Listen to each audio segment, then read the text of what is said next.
নিত্যানন্দ নিত্যানন্দ নিত্যানন্দ রাম গৌর ভজ গৌর ভজ গৌর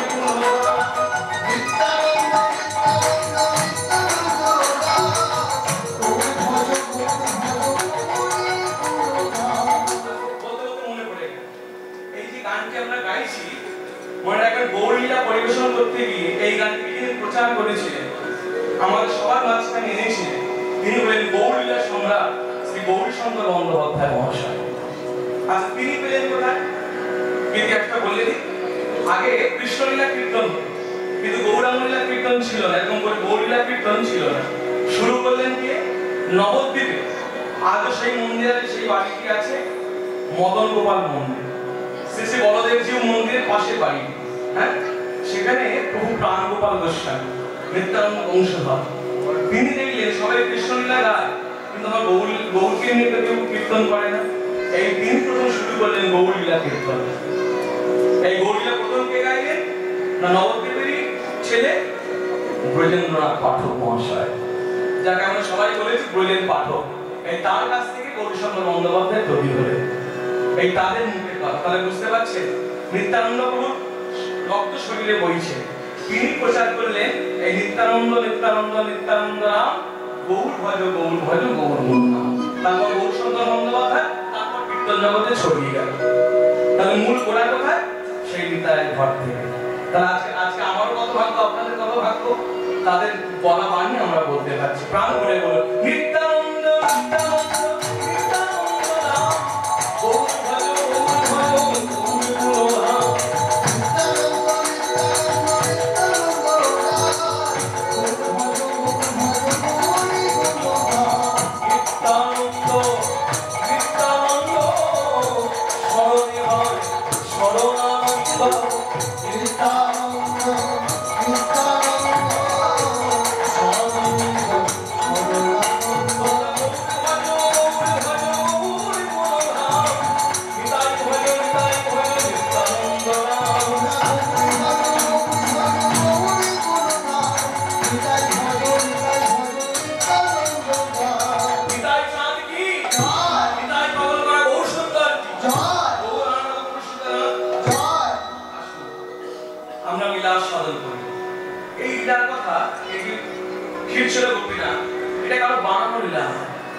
যা ঘটেছে মহাপ্রভু নিজ মুখে তাই ব্যাখ্যা করছেন।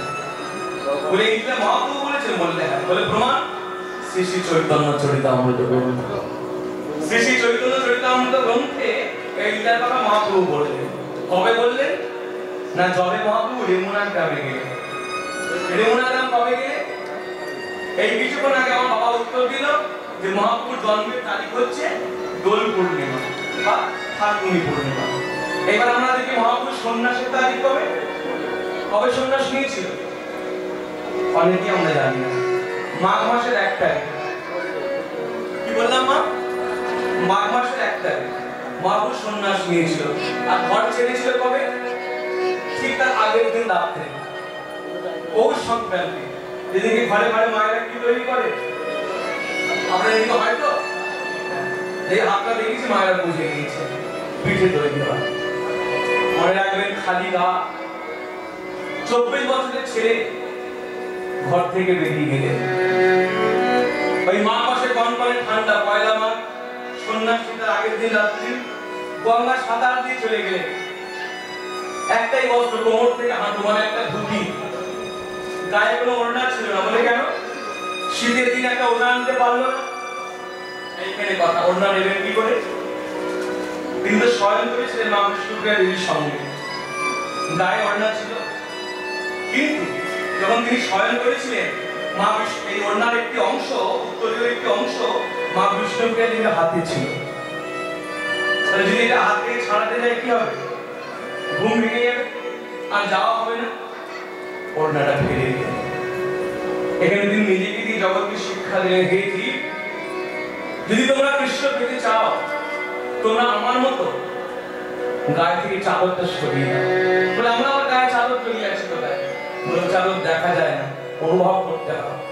আমরা প্রত্যেকে যারা এখানে আছি, আমাদের সবার গায়ে একটু করে চাদর আছে, আছে না? কিসের চাদর? আমিরদের চাদর, অহংকারের চাদর, আমার টাকা, আমার পয়সা, আমার গাড়ি, আমার বাড়ি, আমার সংসার, এটাকে সরিয়ে দাও। বলে তার মানে সংসার ত্যাগ করো বলে না, মহাপুরুষ সংসার ত্যাগ করতে বলেন না, সংসারে থাকো, মনটা রাখো গৌর গোবিন্দ পাদ পদ্মে।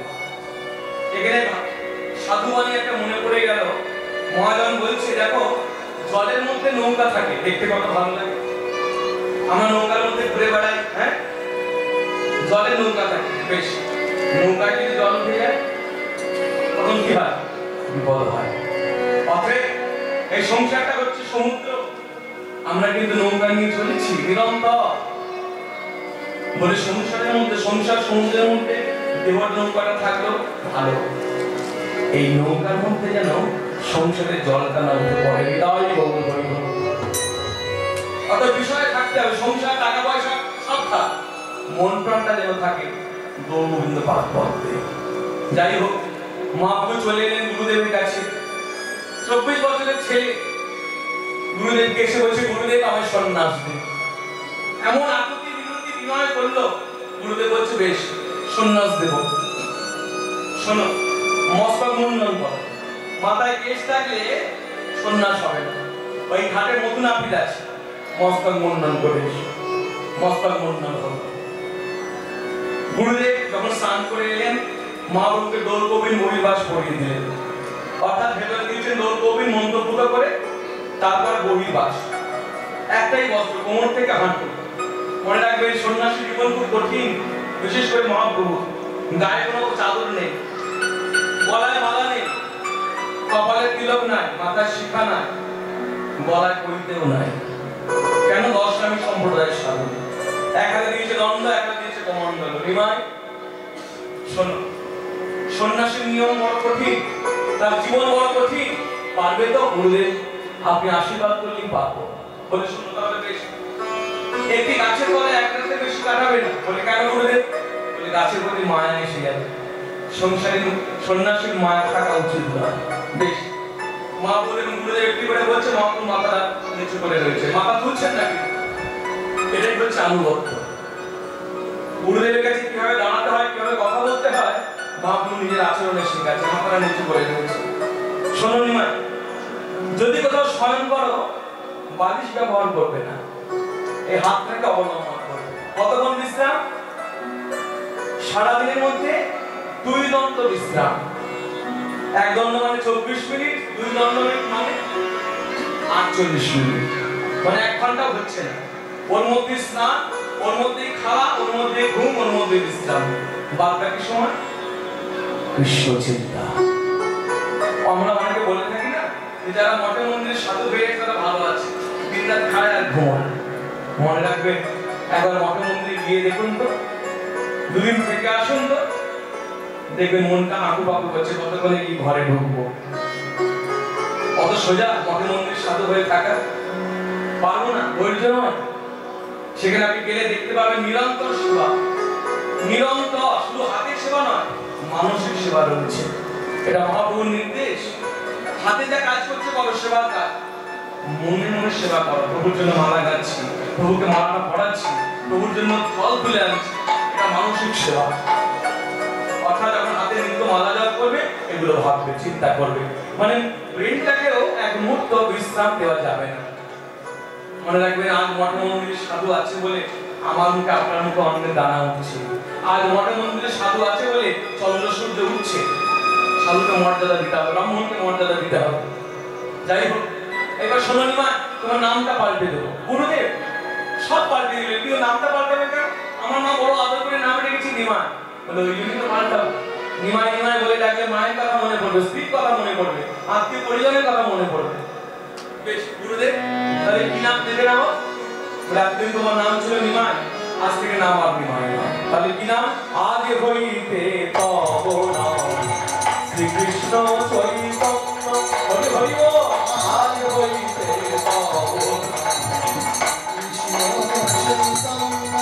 তব এই করি হবে ধন্য ধন্য।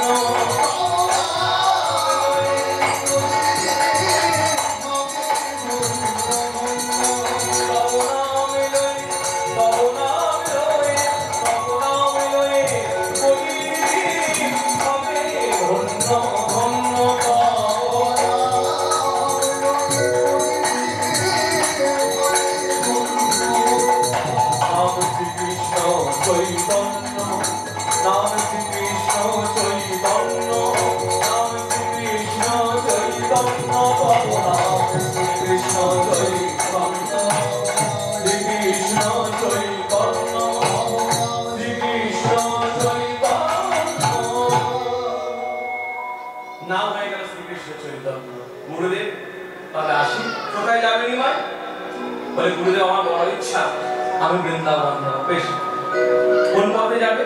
শ্রীখণ্ডের পথে। আমায় আশীর্বাদ করবেন না গুরুদেব?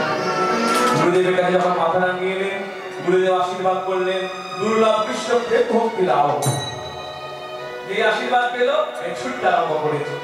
ওই কৃষ্ণ কোথায় কৃষ্ণ, আমি কৃষ্ণ পেলাম না। ওই কৃষ্ণ কোথায় কৃষ্ণ, আমি কৃষ্ণ পেলাম না। আমি যার লাগি পাগল হলাম, বলো তারে পেলাম আমি তারে পেলাম কই, আমি বলো তারে পেলাম কই। না আমি তারে পেলাম না, পেলাম না,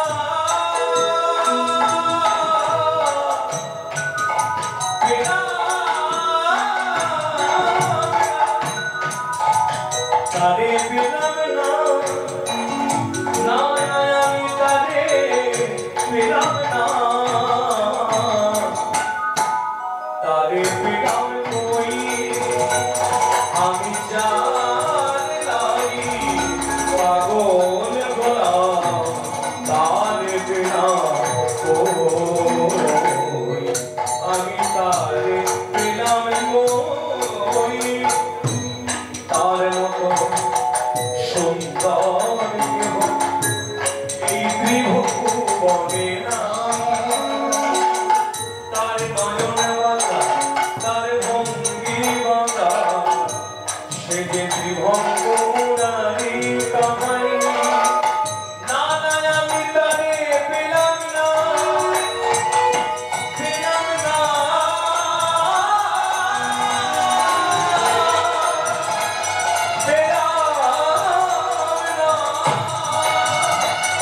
কৃষ্ণ পেলাম না, আমি তারে পেলাম না। হে কৃষ্ণ করুণা সিন্ধু, তুমি আমায় করুণা করো, তুমি আমায় কৃপা করো, তুমি আমায় কৃপা করো, তুমি আমায় করুণা করো। নিজে কৃষ্ণ হয়ে আমার তো মূর্খ জীবকে শিক্ষা দিল কিভাবে কাঁদতে হয়। ওই একটাই কথা, কৃষ্ণ কই আর কৃষ্ণ কই। নিরন্তর ছুটে চলেছে বৃন্দাবনের পথে, কখনো হাসছে, কখনো কাঁদছে, কখনো আছাড় দিয়ে পড়ছে মাটিতে, হাত মুখ ছড়ে যাচ্ছে, ক্ষণে হাসে, ক্ষণে কাঁদে, ক্ষণে অচেতন। জিজ্ঞাসিলে বলে কবে পাবো কৃষ্ণ প্রেম। এদিকে নবদ্বীপের অবস্থা, হেন কোনো লোক নাই যে নবদ্বীপের চোখে জল না। নিতাই চাঁদ কাঁদছে, অবধূতানন্দ প্রভু কাঁদছে, গলাভাত পণ্ডিত শ্রীবাস পণ্ডিত, তারা তো কাঁদবে। যারা নবদ্বীপে গৌরকে ভালোবাসত না তারাও কাঁদছে। শুধু তাই নয়, এদের কান্না চোখে দেখা যাচ্ছে, কিন্তু এক দুয়ের কান্না সহ্য করা যাচ্ছে না। কে জানে? তিনি বলেন মা, শশী মা।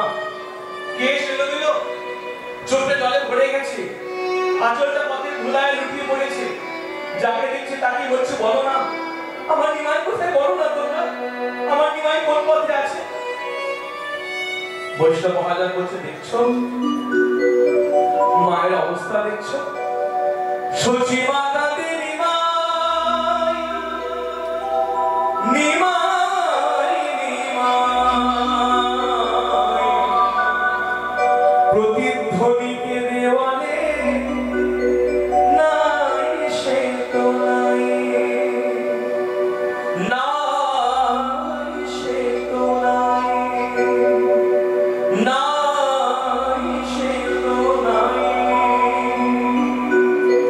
কাঁদে পশু পাখি, কাঁদে তরুলতা,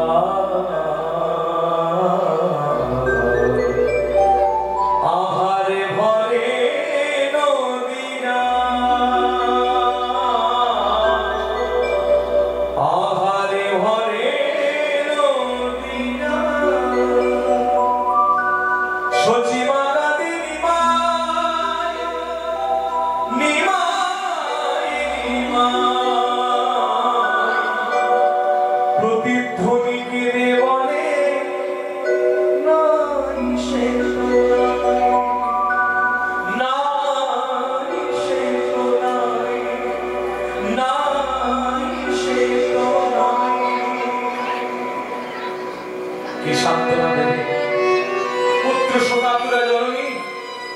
সান্ত্বনা দিলে। আশা কাছা খেয়ে পড়ছি নবদ্বীপের পথে, যাকে দেখছি ছোট বড় যাকে পাচ্ছি বলছে বলো না আমার নিমাই কোথায়।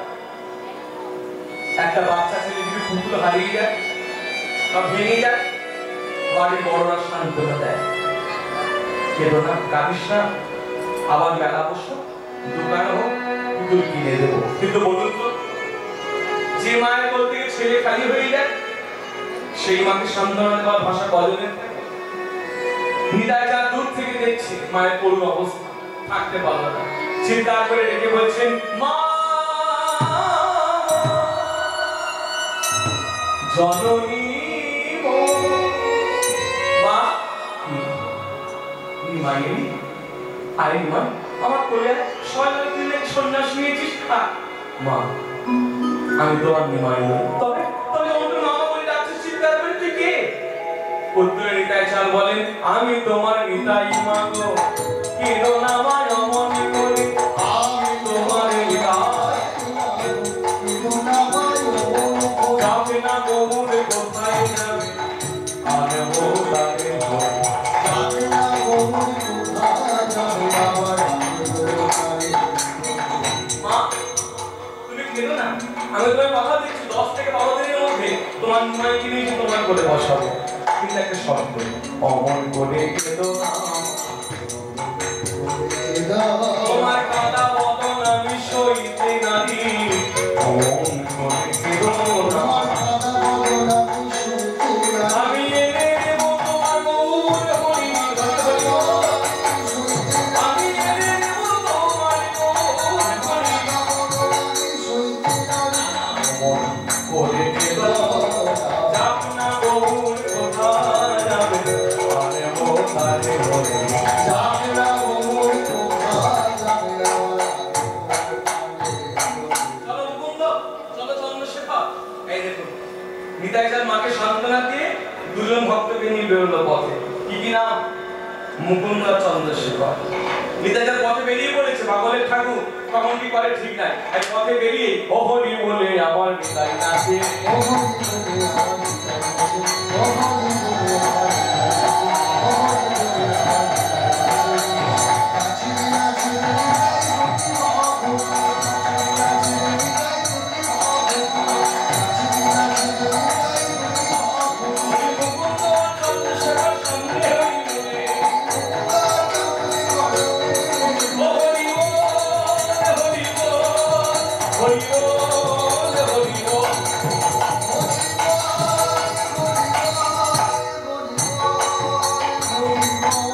ও হরি বলে আমার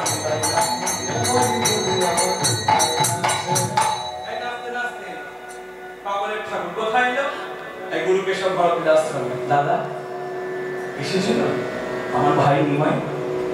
নিতাই এত দেরি হলো যে, বলে কি করবো, বলে কি নবদ্বীপের সবাইকে শান্ত করবো তবে না আসবো। আমার ভাই গেল কোথায়? বলে সন্ন্যাস নিয়েছি। আচ্ছা সন্ন্যাসী কোন পথে গেছে? বলে ওই যে আমাকে চলে গেল বৃন্দাবনে যাবে, শ্রীখণ্ডের পথ ধরে। জানেন আমি মাকে কথা দিয়েছি 10 থেকে 12 দিনের মধ্যে নিমাইকে নিয়ে মায়ের কোলে বসাবো। এইবার গুরু কেশব ভারতী একটা কথা বললেন, শিক্ষামূলক কথা। বলে নিতাই তুমি তাকে মায়ের কাছে নিয়ে যাবে, সে যে সন্ন্যাসী। তুমি জানো না যে সন্ন্যাস নেয় তার জন্মভিটা দর্শন করতে নেয়? তখন নিতাই চাঁদ বলছেন গুরুদেব আমি সেটা জানি, যার জন্য এই যে দুজনকে সঙ্গে করে নিয়ে এসেছি, ওকে নিয়ে যাবো শান্তিপুরে। শান্তিপুরে করে তো দোষ নেই, আপনি আশীর্বাদ করুন পায়ের ইচ্ছা যেন পূর্ণ হয়। বলবে বেশ, তোমার সদ ইচ্ছা কৃষ্ণ আশীর্বাদ পূরণ করবেন, এসো। এই যে আদেশ পেয়ে গেল, পথে বেরোলো। এই সঙ্গে করে দুজন ভক্তকে নিয়েছিল। কি নাম গো মায়েরা? কি নাম বলুন? এই সঙ্গে করে এদিকে একজন, বাদিকে একজন। তাহলে মায়েরা মন দিয়ে শুনছে না, শুনলে বলে দিতে পারবে। আপনারা বলুন তো, হ্যাঁ এদিকে এদিকে মায়েরা উত্তর দিয়েছে মুকুন্দ চন্দ্রশেখর। এবার মুকুন্দকে নিতাই চাঁদ পাঠিয়ে দিল নবদ্বীপে, সচিমাকে যেন শান্তিপুরে নিয়ে আসে। আর চন্দ্রশেখরকে বলল শোনো, অদ্বৈত আচার্যকে বলবে একটা নৌকা নিয়ে যেন আমার জন্য ঘাটে অপেক্ষা করে, কারণ নিমাইকে নিয়ে এই রাস্তা ধরে ফিরতে গেলে গঙ্গা পড়বে। হ্যাঁ আমি আসি। এই দুই ভক্তকে বিদায় দিয়ে নিতাইয়ের পথে বেরোলো আবার শ্রীখণ্ডের পথ বৃন্দাবনে যাবে পথে যাচ্ছে লোকে দেখি কি বলছে জানেন এক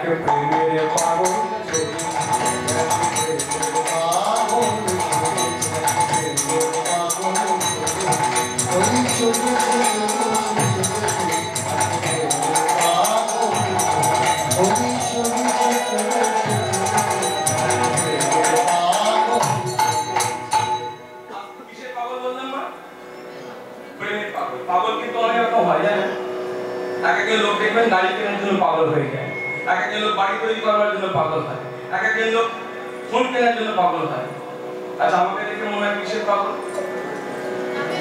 হ্যাঁ নামের পাগল খুলে বলি তাহলে বুঝতে পারবে দেখুন রাত্রি 10টায় কীর্তন এসেছি কখন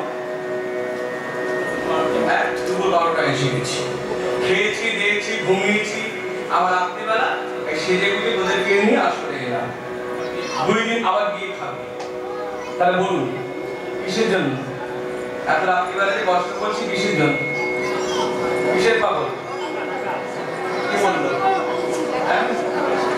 পয়সার পাগল এই যারা যারা বললেন আমি আসল থেকে নেমে তাদের পায়ের ধুলা মাথায় সত্যি কথাটা বলে দিয়েছি কেউ বা পাগল বিষয় না রসে আমরা কেউ বা পাগল টাকা রিয়া শুয়ে হরি হরি ও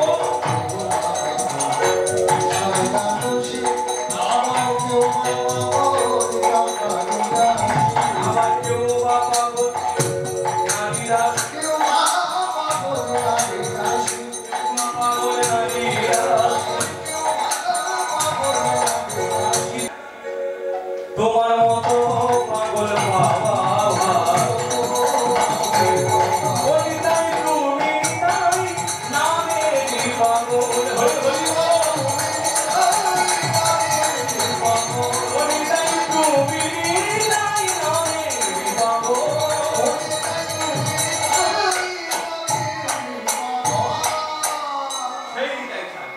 নাচতে নাচতে নাচতে নাচতে এলো শ্রীখণ্ডের পথ যে শ্রীখণ্ডের পথ এসেছে দেখে হেঁটে হেঁটে যাচ্ছে ঠিক বলেছে ওর গুরুদেব ঠিকই বলেছে ওই তো মন্ডিত মস্তক নেড়া মাথা দণ্ডকমণ্ডল হাত ওই তো ছুটে যাচ্ছে কৃষ্ণ কৃষ্ণ বলতে বলতে আচ্ছা আমি কি এক্ষুনি গিয়ে ওকে ধরবো আমার সঙ্গে ফিরে চল না ওর ভাবে এখানে তার আঘাত করা হবে ওকে বাধা দেওয়া হবে না ও রাজি হবে না এক কাজ করে ওর সঙ্গে সঙ্গে পেছনে পেছনে হাঁটি যেইখানে গিয়ে ওকে ও বসবে সেইখানে গিয়ে ওকে বসে বসে বুঝিয়ে বলবো তাহলে একটু কাজ হবে নিতাইয়ের পিছনে ছুটতে আরম্ভ করলো পিছনে হাঁটতে আরম্ভ করলো এই হাঁটতে হাঁটতে হাঁটতে হাঁটতে মহাপ্রভু এক জায়গায় বসলে কোথায় বসলো আপনাদের গ্রামের মতো আরেকটি গ্রাম জেলা বীরভূমে শিউরির খুব কাছে এই জ্যৈষ্ঠ মাসে কীর্তন করতে গিয়ে আমি সেখানে দর্শন করি কোথায় পানুলিয়া গ্রাম একসঙ্গে দুটি গাছ উঠেছে একসঙ্গে নিম আর তমাল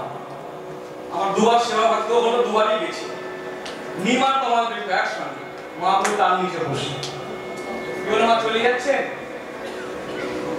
আর 10 মিনিট বসো 10 মিনিট এই যে পায়ে ধরে মা বলে রেখেছি কিন্তু বসুন মা বসুন চলে যাবে না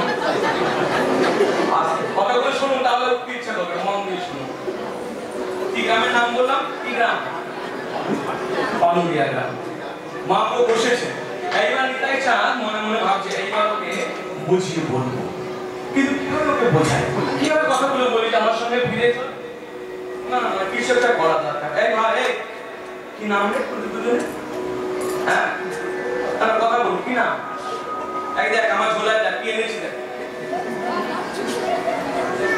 কি দেখালো বলুন তো নিতাই চাঁদ যা মায়েরা পাকিয়ে পাকিয়ে তৈরি করে কি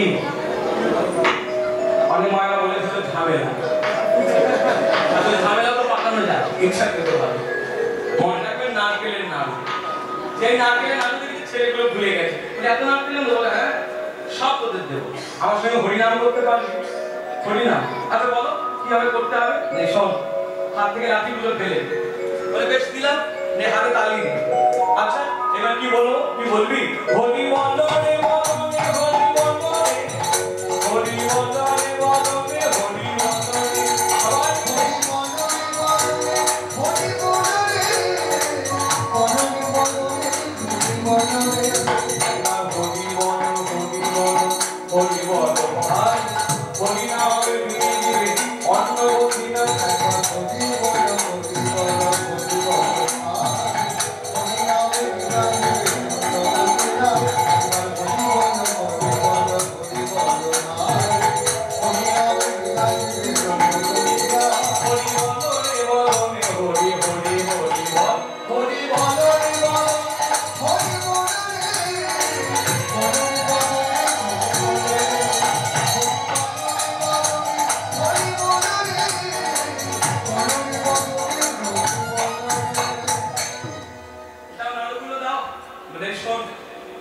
নাড়ু পরে দেবো, আগে হরিনামটা ভালো করে পাবই তো বললাম। বলে আমার কাছে না, ওর কাছে গিয়ে পড়। ওর কাছে মানে ওই গাছের নিচে নাড়া মাথা, ওকে হয় জানিস, ও আমার ভাই হয়, ও আমার চেয়ে বেশি পাবো। তোরা যখন ওর কাছে হরিনাম করতে যাবি না, বুকের মধ্যে জড়িয়ে ধরবি। তারপর তোদেরকে জিজ্ঞেস করে বৃন্দাবন কোন দিকে, যখনই জিজ্ঞেস করে বৃন্দাবন কোন দিকে, শান্তিপুরের রাস্তাটা দেখিয়ে দেবে। মিথ্যা কথা বললে পাপ হবে না? এটাই চার বলে শোন, আমরা মিথ্যা কথা বলি স্বার্থে, আর তোদের এই মিথ্যা কথা বলতে বললাম কেন জানিস? তোর মায়ের মুখে হাসি ফোটাবার জন্য। শোন, আর যদি তোদের মধ্যে সন্দেহ কিছু থাকে যে পাপ হবে, তোদের কথা দিলাম, সেই পাপ তোদের আমি নিলাম,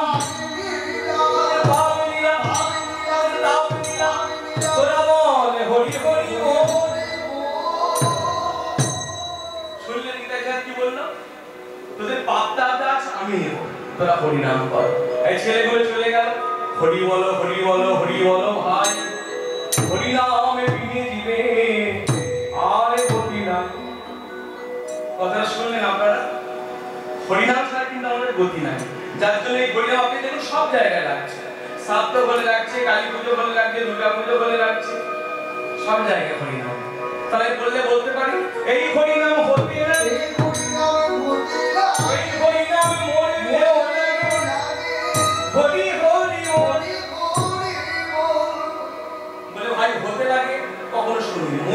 শুনেছি কি মা, কেউ মরে গেলে হরিনাম হয়, কেউ হলে কখনো হরিনাম হয় শুনেছেন কখনো?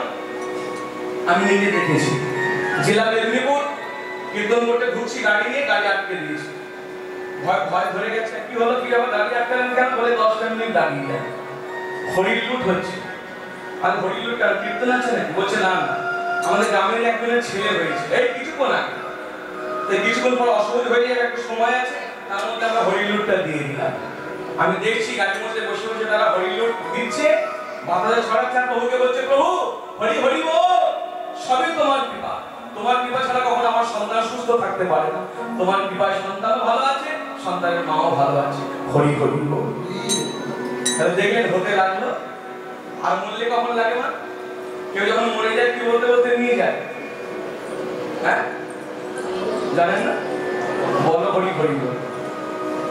আমি এলাকার সময় ভাবি জানেন, যে একজন সাধারণ মানুষ মরে গেল, বা কৃষ্ণ ভক্ত মরে গেল, বা হরি ভক্ত মরে গেল, তাকে নিয়ে যাচ্ছে বলো হরি হরি বল। একজন কালী ভক্ত যদি মরে যায়, মা কালীর বিরাট মন্দির আছে বাড়িতে, মা ছাড়া কেউ জানে না, তাকে যখন নিয়ে যাবে কি বলতে বলতে নিয়ে যাবে, কালী বল কালী বল কালী বল কালী বল কালী মাই জয় বলে না। আচ্ছা দেখুন, একজন শিব ভক্ত মরে গেলে শিব বল বলে না, বলো হরি হরি বল। কেন? এই নাম মা কালীরও প্রিয়, শিবেরও প্রিয়, সর্বদেব দেবীর প্রিয়। কিন্তু কথাটা টেনে আনলাম এই জন্য, এখনকার দিনে বলার ভাবটা পাল্টে গেছে। আমরা কেউ মারা গেলে যেভাবে চিৎকার করে বলো হরি হরি বল বলছি, এতে বাচ্চা বাচ্চা ছেলেরা ভয়ে মাকে আঁকড়ে ধরে, মাও ভয় ছেলেকে আঁকড়ে ধরছে। বড় বড় পালোয়ান লোক রাস্তা দিয়ে মারা গিয়ে দরজা বন্ধ করে দিচ্ছে, ভয়। কাকে ভয়? ভয় কিন্তু মরাকে নয়, ভূতকে নয়, মনিটাকে ভয়। একটু দেখাবো, যদি বলেন তাহলে আমি দেখাতে পারি, নাকি না থাকবে? হ্যাঁ দেখাবো। আমি আপনাদের দেশের কথা বলছি না, আমি ওটা হাওড়া কলকাতার কথা বলছি। এই যখনই কেউ মরল, এই মোটামুটি 20-25 জন লোক তো জড়ো হবেই নিয়ে যাওয়ার জন্য, কি না মরাকে উদ্ধার করতে যাবে, ঠিক তার এইভাবে চিৎকার করে বলো হরি হরি বলো হরি হরি বলো হরি হরি।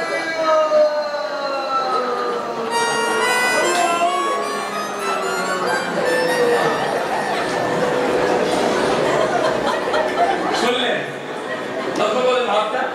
হাসি পাচ্ছে না?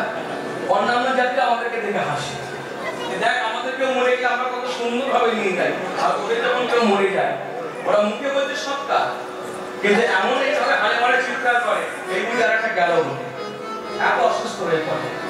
মনে রাখবেন অন্যান্য জাতিরা যখন মরে যায় না, তারা সুন্দর করে বলতে বলতে যায়, বাবা তুই বাজারে একটু দেখাই, ঠিক আছে এই জায়গাটা ছন্দ নিয়ে বলে রাম নাম রাম নাম রাম নাম রাম নাম রাম নাম রাম নাম। শুনতে ভালো লাগছে না? আমরা যদি ওই ঘন্টা নিয়ে বলি আমি তো ভাষাটা পাল্টে দিয়ে যদি বলি বলো হরি বলো হরি বলো হরি বলো হরি বলো হরি বলো হরি, শুনতে ভালো লাগছে না? আমার কথা হচ্ছে এইরকম করে বলছে, সুন্দর করে, যাতে শুনতেও ভালো লাগে, আবার আপনার শুনে কারো যেন বলতেও ভালো লাগে। আর যদি নিজেরা না বলতে পারেন দল ভাড়া করবেন, জানেন আপনাদেরকে পাওয়া যায় কিনা? তারা কিছু টাকা নেয়, অর্থের বিনিময়ে তারা আগে আগে হরিনাম করতে করতে যায়, দল ভাড়া করবে। তবে দলের কথা বললাম বলে ভুলে হয়তো আমাকে ফোন করবেন না, সূর্য বাবা আপনি যেভাবে বলে গেলেন আপনি খুব ভালো হবে। আমাদের গ্রামে একজন মরেছে, আপনি আসুন মরাতে, আমি কিন্তু মরাতে। যাই হোক, এই ছেলেগুলো মহাপ্রভুর কাছে একটাই কথা, হরি বলো হরি বলো হরি।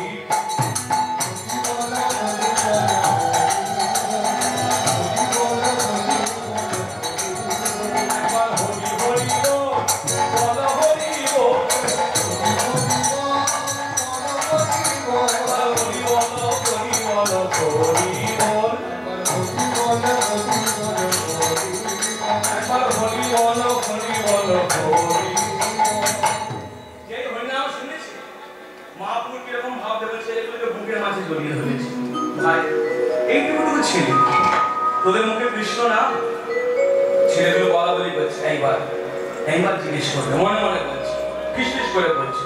আর ঠিক বলতে বলতে তাই মহাপ্রভু হাতের মধ্যে জড়িয়ে ধরেছে, একটা হাতকে ধরেছে এরকম। মনে রাখবেন এখানে শিক্ষা আছে। মহাপ্রভু বাচ্চাটা হাতে ধরলো কেন? ওদেরকে বৃন্দাবনের কথাটা জিজ্ঞেস করবেন। মনে রাখবেন বৃন্দাবনে যেতে গেলে বৈষ্ণবের আনুগত্য চাই, আনুগত্য না করে কখনো ব্রজে যাওয়া যায় না, বলে আছে। তো ওইটুকু ছেলেগুলো কি করে বৈষ্ণব হলো? প্রশ্ন আসতেই পারে। মনে রাখবে শাস্ত্র বৈষ্ণব কাকে বলছে? প্রথমত যার মুখে শুনবে হরিনাম জানিবে তিনি বৈষ্ণব প্রধান। সে ছোট না বড়, সে সৎ না অসৎ, সে ভালো না মন্দ বিচার করতে গেলে অপরাধ। তাকে আপনি ভক্তি করুন, আপনার ভক্তির উন্নতি হবে। যার জন্য ছোট ছেলেকে হাতে ধরেছে মহাপ্রভু, ধরে বলছেন বলে না বলে না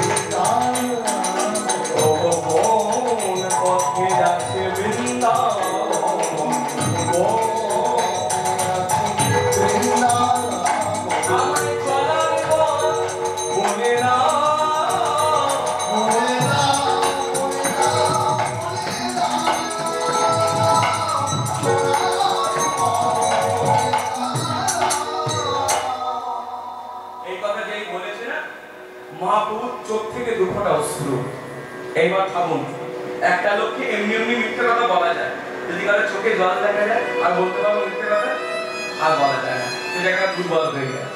ছেলেগুলো নিজেদের দিকে তাকিয়েছে, কেঁদে কেঁদে বলছে তো, ইশারা করছে। কি বলে মিথ্যে কথা বলি? মায়ের ইশারা বোঝেন তো? ইশারা বোঝেন? এই কিছুক্ষণ আগে দেখলেন না, এই সব জায়গায় কীর্তন শুনতে শুনতে দেখে একটু রাত্রি হবে, দেখবেন এক একজন করে ওঠে। আর যখন দেখবেন কেউ উঠে না, সে কিন্তু একা একা যায়। লক্ষ্য রাখুন আমার দিকে, লক্ষ্য রাখবেন আপনারা। যখন দেখবেন কেউ উঠে যাচ্ছে, সে কিন্তু একা যায় না, ও সঙ্গে করে ঠিক আছে নিয়ে যায়। আর যখন যাবে তখন কিন্তু মুখে বলবে না দিদি চলে যায়, এটা বলবেন, ইশারা করে। কিরকম ইশারা? দেখে দেখে আমিও তৈরি হয়ে গেছি, ঠিক আছে এরকম ভাব করে।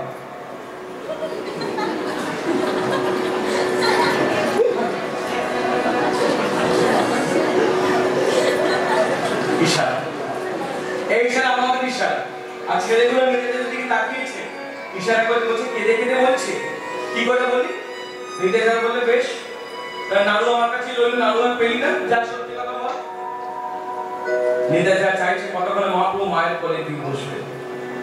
এই যখন ছেলেগুলোকে বলছে নাড়ু পাবি না, বলছে না নাড়ু ঠিকঠাক, ওকে বৃন্দাবনের রাস্তা, এই শান্তিপুর রাস্তাটা দেখি। প্রভু, হ্যাঁ ভাই বৃন্দাবন, ভাই তোদেরকে অনেক দিকে বলেছি, বৃন্দাবন কোন পথে আমায় বলবে? শোনো প্রভু, বৃন্দাবন এই পথে নয়, তাহলে কোন পথে?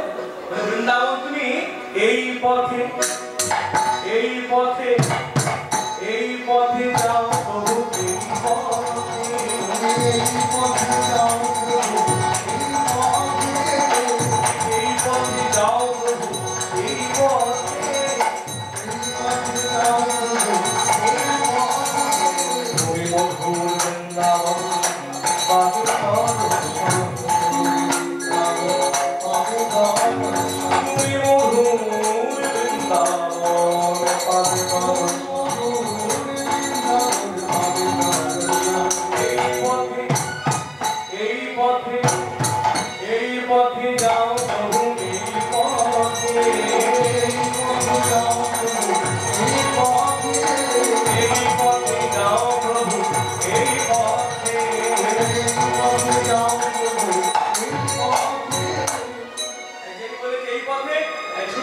করলো ওই কৃষ্ণ কোথায় কৃষ্ণ কোথায় মোর প্রাণবধূয়া ঘরে বাহিরে পড়েছে আমারে বাসিতে কহিয়া কোথায় প্রাণবধূয়া প্রাণবধূয়া প্রাণবধূয়া নিমাই কে কে আমায় নিমাই বলে ডাকে ওরে 3 দিনের সন্ন্যাসী নিজে দাদাকে চিনতে পারছিস না শোন গুরুদেবের মুখে যখন শুনলাম তুই বৃন্দাবনের পথে ছুটে এলাম আর তোকে বৃন্দাবনে নিয়ে যাই এই বৃন্দাবনে নিয়ে যাওয়ার নাম করে শান্তিপুর শান্তিপুরের সচিবায়ের কোল যে সচিবায়ের কোলে এলো মা নিজের মাথাটি মায়ের চরণে দিয়ে প্রণাম করলে দেখো সন্ন্যাসী প্রভু মাকে কত মর্যাদা দিয়েছেন নিজের মাথাটি মায়ের চরণে ঠেকিয়ে দিয়েছেন তারপর বলছে মা তোমার খুব দুঃখ হয়েছে আমি সন্ন্যাস নিয়েছি বলে তুমি যদি বলো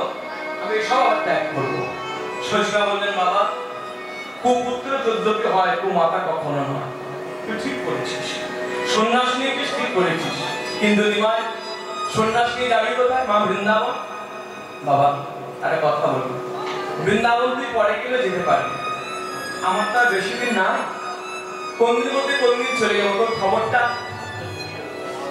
যদি কাছাকাছি থাকিস খবরটা একটু জানতে পারি তুই কেমন আছিস তাহলে মা তুমি কি চাইছো তখন সসীমা বললেন বাবা তুই নীলাচলে যা পুরীতে যা এই যে বলেছে নীলাচলে যা মাহু মাথাটি মায়ের চরণে ঠেকিয়ে দিয়েছে 10 দিন মায়ের কাছে থেকে এই 10 দিনের মাথায় মহাপ্রভু বলছে মা তাহলে আসি বলে যা এই বেরিয়ে পড়লো মহাপ্রভু তাহলে এখনকার দিনের মতো নীলাচল মানে পুরীতে যাওয়া না এই যে রথযাত্রা আসছে ট্রেনের টিকিট পাওয়া ভার কেন ট্রেনের টিকিট কাটবো নীলাচল যাবো পুরী যাবো আর তখনকার দিনে হেঁটে হেঁটে যেতে হবে 4 থেকে 5 মাস সময় লাগবে আজও যাবে এই যে আগামীকাল সকল ভক্তরা চলে যাবে নীলাচল পুরীতে পুরীতে গিয়ে অনেক লীলা এই যে শুধু আমরা জানি রথযাত্রার জন্য পুরী না তার আগে কি কি লীলা হয় এগুলো আমাদের বড় বাবাজি মহাশয় অর্থাৎ আমরাও চরণদাস দেব এবং শ্রীপাদ রামদাস বাবাজি মহাশয় এইসব লীলাগুলোকে তুলে ধরেছেন প্রথমে হবে উড়িয়া গৌড়িয়া মিলন অর্থাৎ আমরা গৌড় দেশের লোক আর উড়িষ্যায় যারা থাকে তারা উড়িয়া এই দুই ভক্তের সম্মিলন হয় যাকে পুরীতে বলা হয় ভক্ত সম্মিলন মিলন ওই রোদের মধ্যে দাঁড়িয়ে দাঁড়িয়ে কীর্তন হয় আপনি ইউটিউবে দেখবেন পেয়ে যাবেন ফেসবুকে দেখবেন পেয়ে যাবেন এগুলো আমরা অনেকেই জানি না তারপর কি হয় তারপর দিনে হয় ঝালি সমর্পণ এটি একটি বিখ্যাত লীলা গৌড়ীয় বৈষ্ণবদের কাছে মহাপ্রভুকে সবাই এত প্রাণ দিয়ে ভালোবাসে মহাপ্রভু বলেছিলেন তোমাদেরকে দেখলে আমার নবদ্বীপের কথা মনে হয় তোমরা বারবার আমার কাছে এসো না আমি যে পুরীতে আছি তোমরা আমার কাছে বারবার এসো না বছরান্তে একবার এসো এই ভক্তরা সারা বছর অপেক্ষা করে থাকে গৌরকে একবার দেখবো আমাদের প্রাণটাকে একবার দেখতে পাবো যার যা কিছু সব সাজিয়ে গুছিয়ে নিয়ে যায় কেউ থোর কেউ মনে হয় মহাপ্রভু যা ভালোবাসে হ্যাঁ আজ আপনি দেখবেন পারবাড়ি আশ্রম থেকে বড় বড় আমের পেটি ভালো ভালো আম গৌরের জন্য নিয়ে যায় কারণ পুরীতে ভালো আম পাওয়া যায় না ভালো ভালো মোচা কচুর স্বাদ এবং পানিহাটিতে রাঘব ভবন থেকে বিভিন্ন রকমের প্রায় 25-30 রকমের আচার কেন এই রাঘব পণ্ডিতের বোন দময়ন্তী দেবী মহাপ্রভুকে ছেলের মতো ভালোবাসত কি করতো একটা ছোট্ট উদাহরণ দিলে আপনি বুঝতে পারবেন কিরকম সেবা সেবা কাকে বলে তখনকার দিন তো সাবান ছিল না মা মহাপ্রভুজি গায়ে মাখতে সাবান তো ছিল না গঙ্গা মাটিকে তুলে আনতো নিয়ে সুতির কাপড়ের মধ্যে ছাঁকতো তাহলে কি হলো কাপড়গুলো রয়ে গেল কাপড়ের মধ্যে মাটিটা নিচে হলো তার মধ্যে কর্পূর এবং অপর মিশ্রিত করতো, চন্দনের কাঠের গুঁড়ো মেশাতো মিহি করে, সেইটাকে এরকম এখন যেমন আমরা সাবান দেখি, এই সাবানের আকারে রোদের মধ্যে শুকিয়ে রাখে। বউ যখন গায়ে মাখবে, বউ যখন শৌচ করে বেরোবে, এই সাবান দিয়ে আমরা যেমন হাত মাটি করি, বউ তাই ব্যবহার, আজও দেওয়া হয়।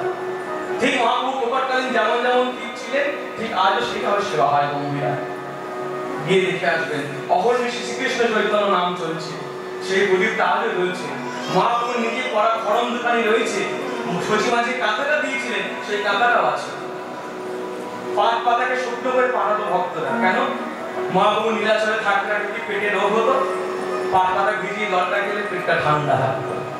এইরকম স্নেহ মহাপ্রভুর প্রতি। যাই হোক, মহাপ্রভু পুরীতে যাচ্ছেন একা একা নয়, রাস্তা তৈরি করে করে, রাস্তা ছিল না, রাস্তা তৈরি করে করে জঙ্গল কেটে কেটে চলেছে। আগে আগে নিতাই চা, আর পিছনে একটু ভক্তরা পিছু নিয়েছে। কার ভক্ত, কোন ভক্তরা? চৈতন্য চরিতামৃতে কবিরাজ গোস্বামী বাদ দিয়ে চলে পণ্ডিত জগদানন্দ নিত্যানন্দ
এখন কিন্তু পুরী এসে পৌঁছয়নি, আইলা রেমুনায় কপিনা, অর্থাৎ পুরী যেতে গিয়ে সোজা না গিয়ে একটু বাদিকে বেরিয়ে গেল।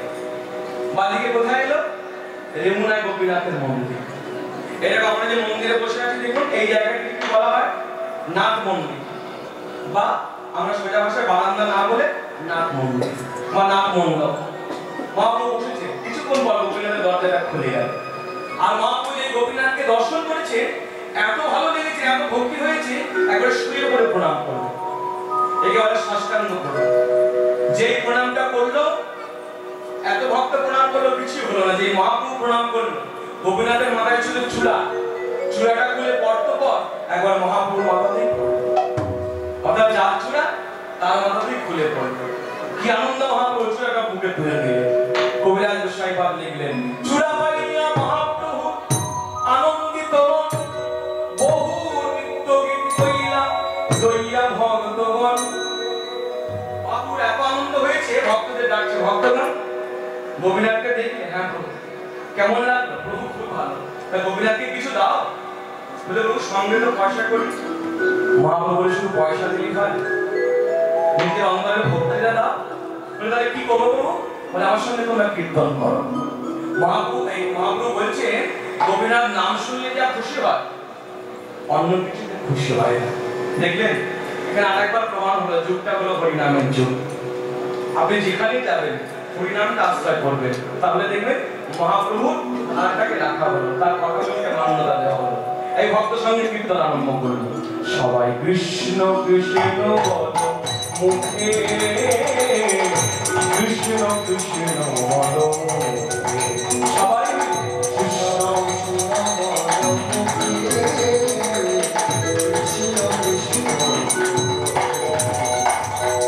আমরা কৃষ্ণ নাম মুখে জনম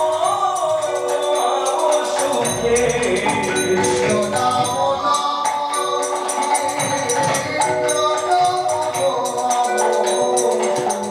সবাই কৃষ্ণ নাম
মনে মনে ভাবছে আমি আর এখানে সেখানে ঘুরবো না, আমি বৃন্দাবন যাব।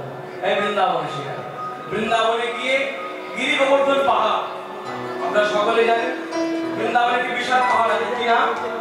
গিরি গোবর্ধন। সেই গিরি গোবর্ধন পাহাড়ের নিচে এসে বসেছে সাধু। মনে রাখবেন, সাধু কখনো কারোর সঙ্গে রাস্তা দাঁড়িয়ে গল্প করে না। সাধু একটাই চিন্তা, কৃষ্ণ ধ্যান, কৃষ্ণ জ্ঞান। বৃন্দাবনে যারা যাবেন তারা দেখবেন গিরি গোবর্ধন পরিক্রমা করার জন্য মানুষ পাগল। কেন? ভগবান শ্রীকৃষ্ণ বলেছে যেই গিরি গোবর্ধন পাহাড় সেই আমি, অর্থাৎ আমাকে আর পাহাড়ে কোনো ভেদ নাই, যার জন্য ভক্তরা পরিক্রমা করে গিরি গোবর্ধন পাহাড়। ভগবান শ্রীকৃষ্ণ চাকিয়েছিল কতদিন গো? কতদিন চাকিয়েছিল? গুনে গুনে 7 দিন। ব্রজবাসীরা এত বিপদে পড়েছিল, গিরি গোবর্ধন পাহাড়টা ভগবান করিয়া বলে চাকিয়ে 7 দিন। ইন্দ্রদেব ক্ষমা চাইলেন, প্রভু আমি অপরাধ করেছি, আমায় ক্ষমা করে দাও। ভগবান ক্ষমা করলেন, কিছু চাইলেন না বিনিময়, বলে গিরি গোবর্ধন পাহাড়টাকে তুমি অভিষেক করে দাও। ইন্দ্র বলে প্রভু কি করে অভিষেক করাবো? বলে তোমার একটা গরু আছে নাম সুরভি গাই, এই সুরভি গায়ে যা দুধ আছে সেই দুধ দিয়ে গিরি গোবর্ধন স্নান করা। আজ আপনি যান গিরি গোবর্ধন পাহাড়ের উপরে, তখন যখন বাঁশি বাজালো না, ওই গিরি গোবর্ধন পাহাড়ে দুধের ধারাগুলো যখন পড়ছিল, ওই দুধের ধারাগুলো বাঁশির গান শুনে তারাও পাথর হয়ে গেল। আজ আপনি যান ব্রজবাসী পান্ডারা আপনাকে দেখিয়ে দেবে, এই সেই দুধের ধারা আজও আছে। ইন্দ্রদেব স্নান করিয়েছিল সুরভি গায়ের দুধ, সেই ধারা আজও পড়ছে। আর যে জলগুলো পড়েছিল সেগুলো ব্রহ্মাজি একটা পুকুরের মধ্যে রেখে দিয়েছিল, সেই পুকুর আজও আছে, নাম হয়েছে গোবিন্দ কুণ্ড। তবে একটা সংক্ষেপে কথা বলি, শিক্ষামূলক কথা। ভগবান গিরি গোবর্ধন পাহাড় চাকিয়েছে। আমার কাছে অনেকে স্কুল বাড়িতে দেখা করতে গিয়ে কাজ নিচ্ছে, এই কাজটা তা আমাকে বলছে আচ্ছা আগে তো মাথায় চুলটা ছিল ভালোই ছিল, এখন আবার চুলটা কেটে ফেললেন কেন? আমি কি বলবো, আর ওটা আমার গুরুদেবের ইচ্ছা। একদিন আমি গুরুদেবকে বলছি বাবা মাথায় বড় বড় চুল রাখি, এটা যদি ময়ূরপুচ্ছ করি হাতে বাঁশি নিয়ে বেশ কৃষ্ণ কৃষ্ণ দেখতে লাগবে, ভালো হবে না? গুরুদেব বলবে কি বললো জানেন? ওই তোর এই মাথায় বড় বড় চুলই হচ্ছে মরবার প্রথম রাস্তা, ওটাকে আগে কেটে ফেল। বললাম বেশ ঠিক আছে, তা মাথায় চুলা করবো না কেন? ময়ূরপুচ্ছ, বলছে ময়ূরপুচ্ছ করার অধিকার যিনি বীর্যবান পুরুষ, তারই অধিকার আছে মায়ের মাথায় ময়ূরপুচ্ছ ভাববার। যার জন্য এত পাখি আছে বৃন্দাবনে, কারো কিন্তু পুচ্ছ লেজ গোবিন্দ মাথায় ধরল না, ময়ূরের পুচ্ছ ধরল। কেন? ময়ূর সংযমী, ময়ূর কখনো সংযম করে তার বাচ্চা হয় না। যার জন্য ময়ূরকে মর্যাদা দিতে আরেকটা লীলা তার সঙ্গে আছে, ময়ূরকে বিন্যাস হবে, ময়ূরকে মর্যাদা দিয়েছে। এবার হাতে বাঁশি, গুরুদেব বলছে শোন তুই হয়তো কৃষ্ণ স্বামী, দেখে খুব ভালো লাগছে। কোন ভক্ত যদি এসে থেকে বলে বাবা শুনেছি বৃন্দাবনের শ্রীকৃষ্ণ একটা পাহাড়কে পরিযাঙ্গনে চাগিয়েছিল, তা আপনি তো কৃষ্ণ শিখেছেন, আপনাকে পাহাড় চাগাতে হবে, একটা ইটকে ভেঙে দিচ্ছে আটখানা ইট, হাতে এরকম করে ধরে নেবো, খুব ভালো লাগবে দেখতে, পারবি? হ্যাঁ হয় না, সম্ভব কখন? ওই যখন সম্ভব না তাদের কৃষ্ণের সাথে আসে না। যখন এই কৃষ্ণের কথা হবে কৃষ্ণের দিকে এরকম করে দেখিয়ে দিবি, তাহলে তোরও ভক্তি বাড়বে, যারা শুনছে তাদেরও ভক্তি বাড়বে। আর নইলে তুইও কৃষ্ণ শিখেছিস, লোক ভাবছে তুই কৃষ্ণ, তুইও ডুবে যাচ্ছিস নরকে, তাদেরকে নিতে পারছিস। এই একটা কারণ। দ্বিতীয় কারণ, আমার শ্রদ্ধেয় কাকা, আপনারা সকলেই জানেন তাকে, এই পরিসভায় এসে তিনি কীর্তন করেছেন, তিনি বলে সুর সম্রাট শ্রীকৃষ্ণ পাল মহাশয়। তার সঙ্গে আমার যা বিদ্যতা অনেকেই জানে সেটা। একদিন আমাকে বলতে শোন তুই একদিন দেখলাম ফুলাতা পাঞ্জাবি করে কীর্তন করছিস, আর আপনিও তো করেছেন, আপনি বলেছেন ফুলাতা পাঞ্জাবি, আমি বললাম তো শোন আমার 3 কালে কি 1 কালে ঠেকে যা অবাক হয়ে গেছে, তুই ফুলাতা পাঞ্জাবি করে কীর্তন করবি না কেন? না ফুলাতা পাঞ্জাবি করে কীর্তন করলে জামাই জামাই মনে হয়। আমি কি করবো? বলে ফতুয়া করে কীর্তন করবো, এই যে ফতুয়া আর এটা তো সাদা। আমি বললাম কেন এরকম কেন? বলে একজন পূজারী যেমন পূজা করতে যায় একটা ফতুয়া ধুতি আর গায়ে নামাবলি করে, ঠিক ওই ভাবটা রাখবি। কীর্তন হচ্ছে আমাদের কাছে সেবা, কীর্তন হচ্ছে আমাদের কাছে পূজা। আমরা যদি নিজেরাই কৃষ্ণ শিখে যাই তাহলে লোক কি শিখবে? নিজের আচরণ না করে কখনো হয়। যার জন্য এই যে দেখছেন পোশাক আশাক সব টাকা করে দেওয়া, এই জামা এই ধুতি এই ওড়না, হ্যাঁ তবে ওড়নাটা ঝকমকে রাখতে হবে, তাহলে বাজারে টিকে থাকতে পারবো না। টাকা আমাকে সব দিয়েছে, গান দিয়েছে, পোশাক দিয়েছে, দোহাইটাকেও ছেড়ে দিয়েছে। বসে বাড়িতে বসে আমার কাকার সঙ্গে দীর্ঘ 23 বছর দোকানে গেছে। এখন বড়দাকে কাকার সঙ্গে নিয়েছে, ওই কাকুকে বসে তুই ভাইপোর সঙ্গে যা, বড়দা আমার সঙ্গে থাক, ভাইপোর সঙ্গে তুই যা। উনি আপনাদের আসলে বহু জায়গায় গিয়েছেন। 23টা বছর তো কম কথা নয়। এই বছর কাকার সংসার হয় না অনেকে, 23 বছর কাকার সঙ্গে ছিল। যাই হোক, এই সেই গিরিবর্ধন পাহাড়ের নিচে এসে মাধবেন্দ্রপুরে বসেছে, বসে বসে গাইছে কৃষ্ণ মুরারি গোপগিরির হারি বনচারী মনোহারি বলিত বিভঙ্গ কৃষ্ণ মুরারি গোপগিরির হারি বনচারী মনোহারি দীনদয়া যশোদা গোদা বলিল হে বনোয়া নয়ন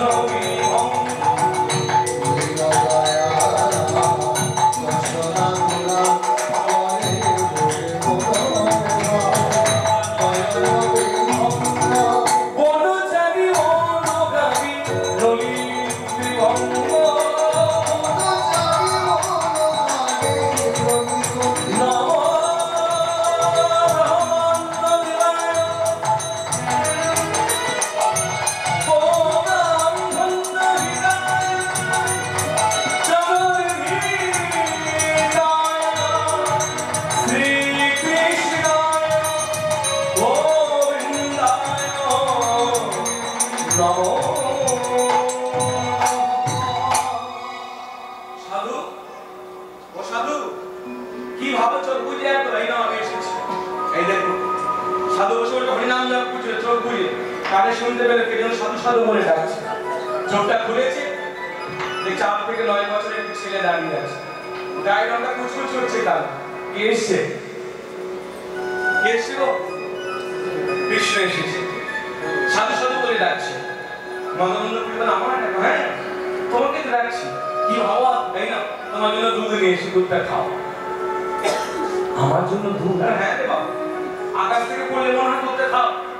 এই শোনো, আমি কারো কাছে চেয়ে কিছু খাই না। তুমি চাইলে কেন? তোমায় দিচ্ছি, দুধটা খাও। দেখো আজকে ভক্ত ভগবানকে পরীক্ষা করছে, বলে খাবো না দুধ। বলে কেন? বলে তোর নাম জানি না, ধাম জানি না, পরিচয় জানি না, দিলে খাবো কেন? ও আমার পরিচয় দিলে খাবে না? আমার পরিচয় দিলাম, যেমন মুখে মিষ্টি হাসি তেমনি মিষ্টি ভাসি, ছোট ছোট করে উত্তর দিচ্ছি। বালক কহে গোপে আমি এই গ্রামে থাকি,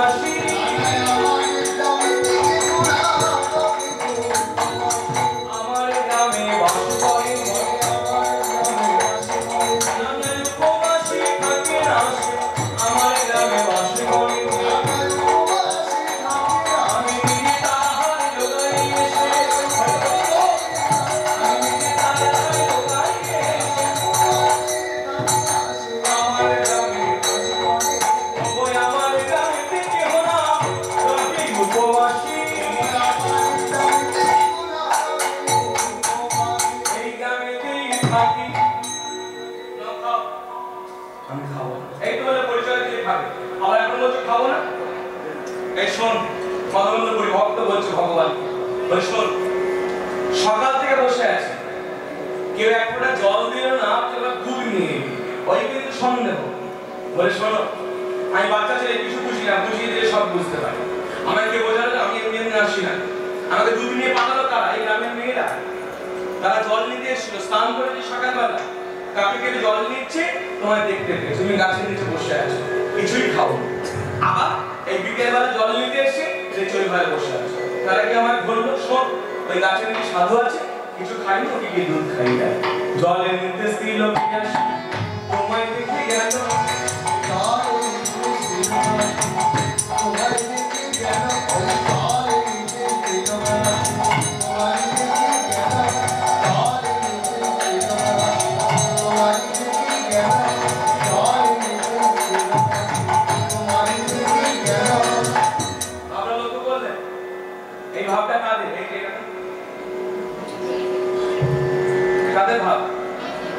মেয়েরা কখন করে? স্নান করবার পর যখন চুলটা খোলা থাকে একবার শোকাবার জন্য এদিক ওদিক অনুভব করো পদ্মার সামনে আমি যে নৃত্যটা করলাম মিলল কিনা। বলছে জল নিতে স্ত্রীলোক আসে তোমায় দেখে গেল, ওরা স্নান করেছে কাকে জল নিয়েছে। তাহলে ভাবুন নিচে যাওয়ার সময় একবার করে ছুটে এরকম করেছে শোকাবার জন্য, জলের নিতে স্ত্রীলোক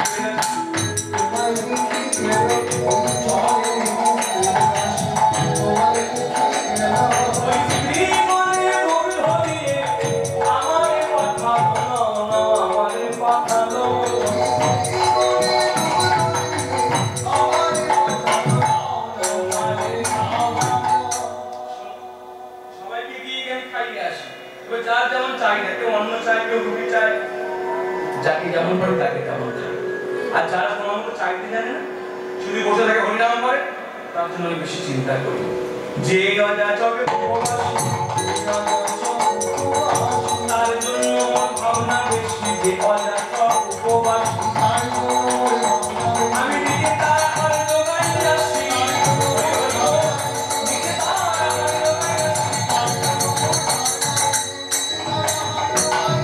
যে রাজা চক উপবাস রাজা চকে জন্মে আমি রাজা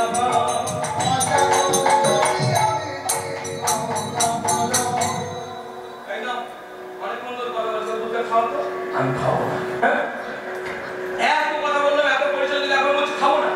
শোনো একটা গোপন কথা, এই বৃন্দাবনের সবার বাড়িতে গাই বাছুর আছে, আমার বাড়িতে একটু বেশি আছে। তুমি হয়তো ভাবছো ওই মেয়েগুলো আমাকে কেন বলছো, তাই না? বলছে হ্যাঁ জানো আমার বাড়িতে অনেক গরু, সময় গেলে দুধ পাওয়া যায়, অসময়ে গেলে দুধ পাওয়া যায়। গোবিন্দের বাড়িতে কত গরু? 9 লক্ষ। যার জন্য সারা ইংলিতে কথা বলছে, অসময়ে গেছে পেয়ে গেছে, নাও খাও। খাবো না। বুঝতে পেরেছি তোমার জেদ, তুমি সাধু, তোমার বয়স হয়েছে, তোমার যদি জেদ থাকতে পারে, আমারও জেদ আছে। এই হলো দুধের ভাণ্ড, আগে খাবে পরে এসে কথা বলবে। মাধবেন্দু বুড়া চাই ছোড়া, আরে কথা শোন এদিকে আয়। ওই ছোড়া দূর থেকে চিৎকার করে বলছে দুধটা খেয়ে নিও, এখন কথা বলবো না, পরে এসে কথা বলবো। মাধবেন্দু বুড়ি বলতো ভাণ্ড কে নেবে, দুধের ভাণ্ড মেখে ধুয়ে রেখে দিও, পরে এসে নিয়ে যাবো, দুধটা খেও কিন্তু। যতদূর চোখ গেল দেখলো ছেলেটি ছুটলো, তারপর কোথায় যেন হারিয়ে গেল। আর দেখতে পাচ্ছি মনে মনে সাধু তো মায়া এত করে ছেলেটা আমাকে বললো দুধটা খাও, দুধটা খাও, দুধটা খাও। খেলাম না। ওর সামনে গিয়ে অত বেশি খুশি হলো, ঠিক আছে দুধটা খাবি, নাহলে আমার অপরাধ বলে বাসি বলে কথা। কি বললো যে একটা সাধু সরাসরি কিন্তু দুধটা খেয়ে নিল না, দুধের মধ্যে তুলসী স্পর্শ করা, বীজ মন্ত্র জপ করলো, প্রসাদ না হলে পাবে না। এইবার কৃষ্ণের উদ্দেশ্য করলো না এই করে দেখি কালো মতো ছেলে এসে বারবার বলছে দুধটা খাও, বাচ্চা ছেলে ফেলি কি করে না, আগে তুমি খাও, তোমার হয়ে গিয়ে আমি খাবো। বিশ্বাস করো আমি কিন্তু চাইনি দুধ যেতে করে দিয়ে গেছি। দেখছেন কি শরণাগতি, কৃষ্ণের কাছে সত্যি কথাগুলো উঠে দিচ্ছে, আমি চাই জানি ওই জোর করে আমাকে দিয়েছে, যাতে কৃষ্ণ বিশ্বাস করে। এই অনুভব কৃষ্ণ খাচ্ছে, মুখটা ঘুরিয়ে আছে, না তোমার চিন্তা নেই, মুখ ঘুরিয়ে আছে। একটা অনুভব আছে কতক্ষণ লাগে দুধটা খেয়ে নামিয়ে হাতটা ধুয়ে নিল, প্রসাদী হাত, এটা হাত গোবিন্দ কুণ্ডে জল নিয়ে মুখটা ধুইয়ে দিল, বসন দিয়ে মুখটা মুছিয়ে দিল। সব কিন্তু স্মরণে, সামনে কিন্তু কৃষ্ণ নাই, ভাবছে কৃষ্ণ আছে। এটি হচ্ছে ভজন, এটি হচ্ছে স্মরণ, এটি হচ্ছে অনুভব। যাই হোক দুধের ভাণ্ডটা একটা চুমুক দিয়েছি, প্রণাম। মনে মনে ভাবে বহুত জীবনে খেয়েছি, এমন দুধ কখনো খাইনি। ও নিশ্চয়ই দুধের সঙ্গে কিছু একটা মিশিয়েছে। এতদূর খেয়েছি, আমার তো হৃদয় কোনদিন চমকে উঠেনি না। ও ছোড়া বলেছে ভাণ্ডটা নিজে পেয়ে রেখে দিও, পরে এসে নিয়ে যাবো। ও যেদিন আসবে সেদিন ওকে ধরবো, জিজ্ঞেস করবো। হয়ে গেল, দুধটা পেয়ে নিল, ভাণ্ডটা মেজে ধুয়ে রেখে দিল, দিয়ে গাছের নিচে বসে পড়েছে। কেন? গাছের নিচে বসে বসে হরিনাম জপ করতে। এই হরিনাম জপ করতে করতে ঘুমিয়েও পড়ল। যেই ঘুমিয়ে পড়েছে স্বপ্ন দেখছে, ওই স্বপ্নের মধ্যে এসে দাঁড়িয়ে ছেলে এবার নাম ধরে ডাকছে, মাধবেন্দ্র। আর সাধু বলে ডাকছে না, নাম ধরে ডাকছে। মাধবেন্দ্র ঘুমের চোখ। মাধবেন্দ্র ভালো করে তাকিয়ে দেখো তো আমি কে। ঘুমের চোখ তাড়াতাড়ি করে চোখটা মুছলো। ও তাই বলি নাও জেনে ফেলেছি এর মধ্যে। হ্যাঁ এই এখন আবার রাত্রিবেলা। মাধবেন্দ্র চিনতে পারছো না? আমার চিনবো না কেন? তোর দিকে আসতাম, কত সুন্দর দুধ খাওয়ালি, কত কথা বললি। এই এই বসুন, তোর ভান্ড মেজে রেখে দিয়েছি। হ্যাঁ দুধের পাত্রে কি মিশিয়েছিলি দুধের সঙ্গে? অত স্বাদ বেড়ে গেছে। ও দুধ কি বলে খেয়েছি, এমন দুধ খাই না। মাধবেন্দ্র তুমি এখন আমায় চিনতে পারো। এবার দেখো তোমায় চিনতে পারো কিনা। দেখো তো মনে চিনতে পারো কিনা।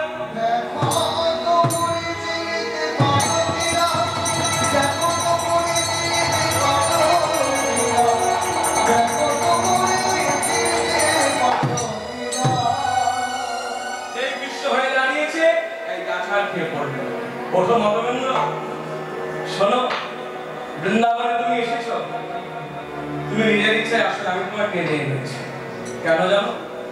আমার বড় কষ্ট বৃন্দাবনে। প্রভু তুমি সকলের কষ্ট দূর করার আগে তোমার কষ্ট বৃন্দাবনে কোথায়? আমি কোথায় আছি জানো? গুনে গুনে 7 হাত মাটির নিচে চাপা পড়ে আছি। বলে 7 হাত মাটির নিচে? বলছে হ্যাঁ। তোমার এমন অবস্থা কি করে হলো? বলে ওই যে আমার নাতি আমার বিগ্রহ তৈরি করেছিল। ভগবান শ্রীকৃষ্ণের নাতির নাম হলো বজ্রনাভ। 7খানা বিগ্রহ মানে মূর্তি বৃন্দাবনে প্রতিষ্ঠা করেছিল। তার মধ্যে আমি একজন, আমার নাম শ্রীনাথজি, গোপাল দেব। আমার মন্দির ছিল গোবর্ধনের চূড়া, পাথরের সিংহাসনে আমি বসে থাকতাম। কিন্তু বৃন্দাবনে যেদিনকে বিধর্মীদের অত্যাচার এলো, আমার সেবকরা প্রাণ ভয়ে পালিয়ে গেল, প্রাণ হাতে নিয়ে। আর আমাকে গুনে গুনে 7 হাত মাটির নিচে চাপা দিয়ে দিল আমার সুরক্ষার জন্য। কিন্তু জানো, এই যে বহু যুগ ধরে এই মাটির নিচে চাপা পড়ে আছি, আমি না পারি না। পোকামাকড় আমার কামড়ে কামড়ে শেষ করে দিচ্ছে, আমার দম বন্ধ হয়ে আসছে। মাধবেন্দ্র তুমি আমাকে উদ্ধার করো প্রভু। আমি কি পারি তোমাকে উদ্ধার করতে? উদ্ধার কেটাকে করে বলতে পারো? ভগবান ভক্তকে উদ্ধার করে। ভক্তের ক্ষমতা কি ভগবানকে উদ্ধার করে? যদি এই কাজটা আমার দ্বারা হয়, তাহলে তুমি কৃপা করে কাজটা করিয়ে নাও প্রভু।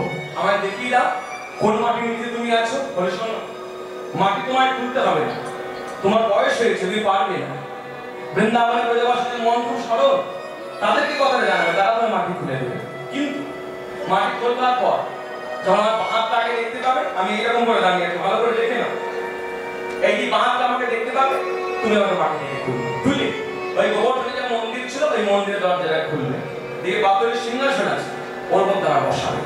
আর গায়ের কাদাগুলো ভালো করে জল দিয়ে আগে ধুয়ে দেবে, মাথায় পঞ্চামৃত ঢেলে, চরণে তুলসী দেবে, নতুন বস্ত্র পরাবে। আর বহুদিন কিছু খাই না, পেট ভরে খেতে দিও। আমি আসি। বল দাদা, এই যে বললাম কোন মাটির নিচে আমি কি করে বুঝবো? হাত ধরো।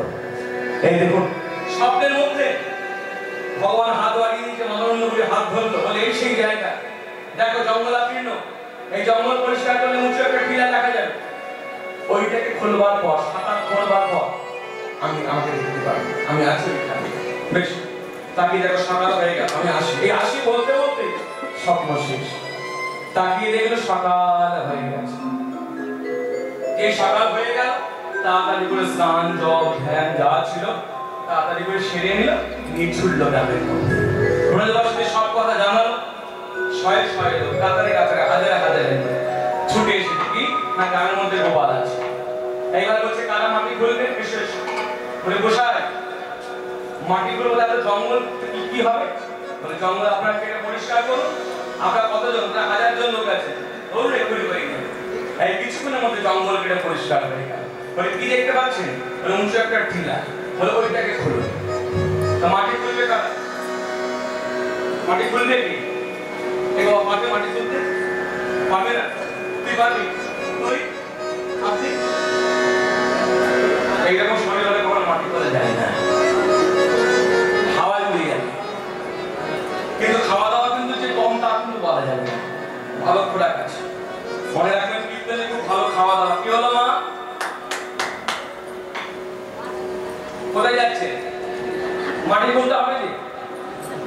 আর একটু বসুন, আরেকটু এই যে। না, আমি তো আপনাকে ছেড়ে যাই না। হ্যাঁ বস অনেক কীর্তনে একটু ভালো খাওয়া দাওয়া এখন যেখানেই যাই তুমি কি অর্ডার করে না একটু দুধ চা হবে ওই একটু দুধ চা বলুন 1 লাখ সেন্সের সঙ্গে করে একবার ভর্তি করে নেবে জন্মের খাওয়া খাবে হ্যাঁ হ্যাঁ হ্যাঁ যতবার খাচ্ছে ততবার মিষ্টি খাচ্ছে কি এলারি খাবার বাপরে বাপ আগে যখন স্কুল বাড়িতে এসে আমার তো শরীরটা খারাপ ও জ্বর নিয়ে আমি এসেছি কিন্তু আমাকে দেখে কেউ বুঝতে পারবে না কারণ খোরাকটা আছে হ্যাঁ শুক্তো খেয়েছে শাক ভাজা খেয়েছে উচ্ছে ভাজা আর খেয়েছি বাবা হ্যাঁ মনে থাকলে কি করে খাওয়া হয়ে গেছে মনে রাখবে আমার চা খায় আমার ডান দিকে খায় আর বাঁ দিকে খায় তা তো খেয়েও কি হচ্ছে মাটি খুলতে পারবো না মাটি খুলবে কারা এই আমাদের মতো এই আমরা দুই ভাই ঘাটের মরা আমাদের মতো 7টা বাঘও খেতে পারবে না এইরকম দুজন ছুটে এলো বলে আমরা মাটি খুলবো মহা মহা পরিষ্কত একত্র করিয়া পুরি বসাই একত্র করিয়া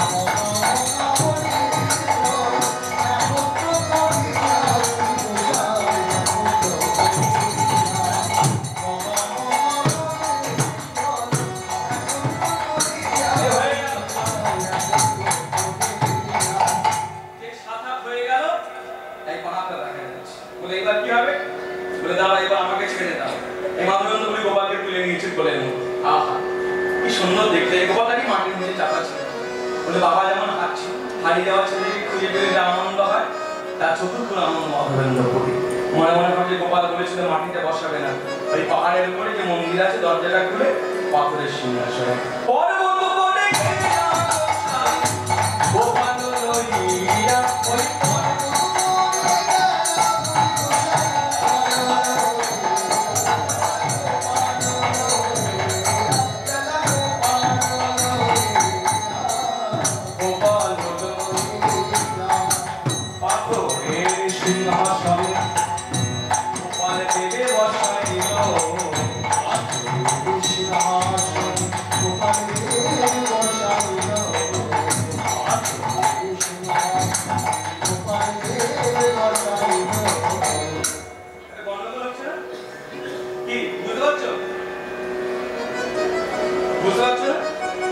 গোপালকে এত করে বসাচ্ছি গোপাল বসছে না কি মায়েরা গোপালকে যতবার বলাতে গোপাল পিছন থেকে হেলে পড়ছে আবার বসাচ্ছে আবার হেলে পড়ছে গোপাল বসছে না কেন অনেক সময় পাথরের বেদি তো কিছু পড়ে থাকলে লুটি পড়ে থাকলে ঠাকুর লাল লাল করে এই ভাই দেখো তো বেদির নিচে কিছু আছে কি দেখো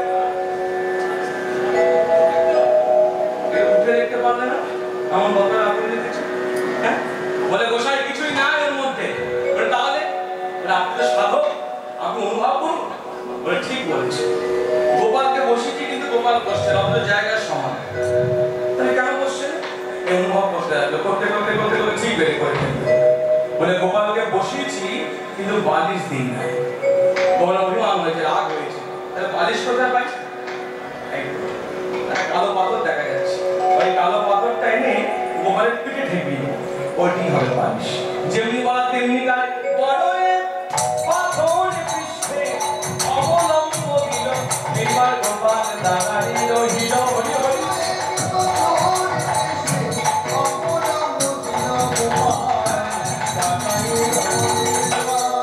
ঠিক তাই যেই পাথরটা পিঠে ঠেকিয়ে দিয়েছে গোপাল সিধা হয়ে দাঁড়িয়েছে মনে রাখবে মাধবেন্দ্র ওই ভক্তিকে মর্যাদা দিতে গোপাল যেন নিজেকে ওই পাথরের মধ্যে লাগিয়ে দিল তাহলে গোপাল দাঁড়ালো গোপালের গায়ে হাতে কি লেগে রয়েছে মা কি আছে নরম কাদা খুলতে গেলে কি লাগবে জল লাগবে এই মাধবেন্দ্র করি মায়ের অনুরোধ করছে মা আপনার একটু জল এনে দিন গোপালকে স্নান করাবো মাটা বলছে আমরা এক্ষুনি যাচ্ছি চৈতন্য বলে 100 টাকা নতুন ঘর মায়েরা ছুটলো 100 টাকা নতুন ঘর নিয়ে মায়েরা চললো জল আনতে দেখে মায়েরা যখন যায় না সেটে ডুবে যায় দেখে জল সাথ দেখে সেটে ডুবে যায় জানেন না কখন যায় সেটেগুলি কখন যায় বিয়ে বাড়ি জানেন আপনাদেরকে কিরকম করে হয় হ্যাঁ আমি একটু সেটে নিই নবসত্য ঘট জনয়া পরিল পরিত নবসত্য ঘট জনয়া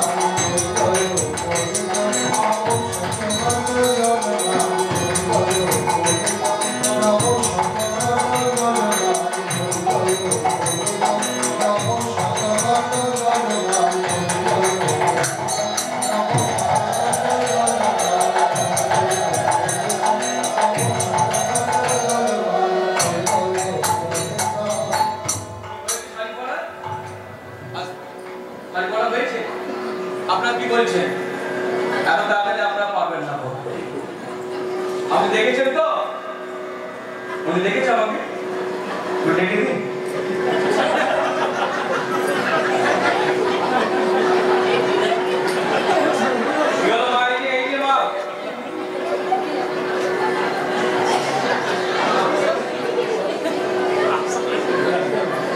কেমন লাগছে আমাকে? তাদের শাড়ি আপনারা পারবেন, দেখুন আসল ঠিক আছে তো, দেখুন নবশত ঘট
করতে করতে জল এনে দিল, সেই জলে হাতটা ধুয়ে দিল, তারপর পঞ্চামৃত ঢেলে দিল। পঞ্চামৃত কাকে বলে?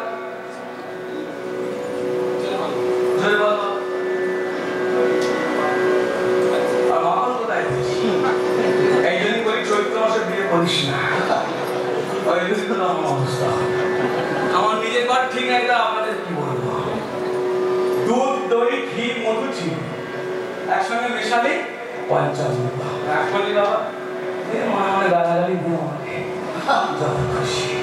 যাই হোক, অভিষেক হয়ে গেল। এবার গোপালের গা হাত চপ চপ চপ চপ করছে। কেন বলতো? কি করেছে? নতুন বস্ত্র পরালো, চরণে তুলসী দিল, গোপালকে সুন্দর করে সাজানো। এবার নবনন্দপুরী মনে মনে ভাবছে কি খেতে দিই। স্নান তোমার হয়ে গেল, জল এনে দিল, দুধ তো এসে গেল, ঠিক আছে। খাবার তো সহজে পাওয়া যাবে না, এই মায়েদেরকে অনুরোধ করবে, মায়েরা আপনি একটু এনে দিন। এই মায়েরা তখন এনে দিল যা ঘরে যা আছে, কেউ রুটি, কেউ লুচি, কেউ ক্ষীর, কেউ ছানা, হ্যাঁ কি মাতানোর চেষ্টা, কেউ রাবড়ি, তুই অনেক মিষ্টির নাম জানিস। রাত্রি হয়েছে, বল। সরভাজা, ক্ষীরকদম, রসগোল্লা, ল্যাংচা, মিহিদানা, দানাদানা, গজা, শক্তিগড়ের ল্যাংচা, কেশিদাসের রসগোল্লা। ওইগুলি তো 450 সুগার, কত মিষ্টি নাম মনে রেখে, তারপরে শক্তিগড়ের ল্যাংচা পেলে কোথায়? হ্যাঁ, 500 বছর আগে। হরি হরি। যাই হোক, আনন্দ আনন্দ মহানন্দ। তাই এত মিষ্টি এসেছে, নবনন্দপুরীর প্রাণ একবারে ভরে গেছে। এবার কিছুক্ষণ পর চিন্তা করছে, আচ্ছা শুধু মিষ্টি খাওয়ালে তো দাঁত কি উঠবে গোপাল, না একটু সেবা বলো না, একটু অন্ন না হলে কি হয় গো? এই 22 জন লোক মিলে তারা রান্না করলো, কেউ অন্ন, কেউ ডাল, কেউ শুক্তা, কেউ চচ্চড়ি, চাটনি, পায়েস, পোস্ত, কি না, হ্যাঁ ভরে গেছে একবার প্রসাদ। নবনন্দপুরী মনে আনন্দ করে, এইবার গোপালের খেয়ে হবে। আমাকে স্বপ্ন দিয়ে বলছে বহুদিন কিছু খাইনি। যাই হোক, আমি ভোগটা লাগিয়ে বাইরে চলে যাই, গোপাল খাবে। এই তুলসী পত্র দিল, গঙ্গা জল দিয়ে নিবেদন করলো, মন্ত্র জপ করলো, ঘরের দরজাটা বন্ধ করে দিল। কেন? গোপাল খাবে। বাইরে চলে এসেছে, বাইরে ভক্তরা কীর্তন করছে। আসলে আমরা কীর্তন করি, গোবিন্দা মাধব জয় জয় গোবিন্দা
কতক্ষণ হলো? তোকে কথা বলতে বলতে আমি একটা পাঁচবার তোকে বললাম গোপালকে কতক্ষণ ভোগ লাগিয়ে সেটা বল। 1 ঘন্টা হয়েছে? ঠিক আছে। এইবার গোপালকে মুখটা ধুইয়ে দিই। এই মন্ত্রগুলি যেই ঘরের দিকে যাচ্ছে মুখ ধোয়া হবে গোপালের, তবে আমার কি হবে? মনে রাখবেন যে এই দরজাটা খুলেছে না, চোখ কপালে উঠে গেল। কেন বলুন তো? যা ভোগ লাগিয়েছিল গোপাল সব খেয়ে নিয়েছে, শুধু পাতাগুলো পড়ে রয়েছে। মাধবন্দপুরের পাতার দিকে দেখে গোপালের মুখের দিকে দেখে, কি করেছো গো? সব খেয়ে নিয়েছো, একবার জন্মের খাওয়া খেয়েছো। হ্যাঁ, বাইরে এত ভক্ত বসে রয়েছে, কি প্রসাদ দেবো তাদের? তারা এত কষ্ট করে তোমাকে মাটি করে তুললো, এত কষ্ট করে জল এনে দিল, এত কষ্ট করে তোমাকে ঘর থেকে খাবার এনে দিল, এটা প্রসাদ তারা আশা করে। এই যে দাঁড়া দেখি ঘটিতে জল আছে কিনা। এই জলের ঘটি উঠে দেখে এক ফোঁটা একটু জল থাকে, 5টা ঘটিতে জল দিয়েছে, বড় বড় পাত্রে একটাতে জল নাই, জলটাকে খেতে হয়। ঠিক আছে, এবার চিন্তা করে নতুন করে রান্না করবো, ভক্তদের কি প্রসাদ দেবো? আজ আমাদের ভক্ত দাঁড়িয়ে রয়েছে বাইরে, গোপালকে তো মুচকি মুচকি হাসছে। কেন জানেন? ভক্তদের এরকম বিপদে খায় আর ভগবান দিকে আনন্দ পায়। কিছুক্ষণ পরে যখন দেখছে মাথার ঘাম পায়ে পড়ছে, খুব চিন্তা করতো গ্রস্ত, তখন গোপাল বললেন না, আমাকে আরো দুঃখ দেবে। যেমন ছিল পুনরায় প্রসাদ আবার তেমনই করিল, হরি হরি ও মাধবেন্দ্র করিল ইচ্ছা পুরাইতে, গোপাল সবে পুরানো করিল। আবার যেমন ছিল সব পুরানো হয়ে গেল প্রসাদ।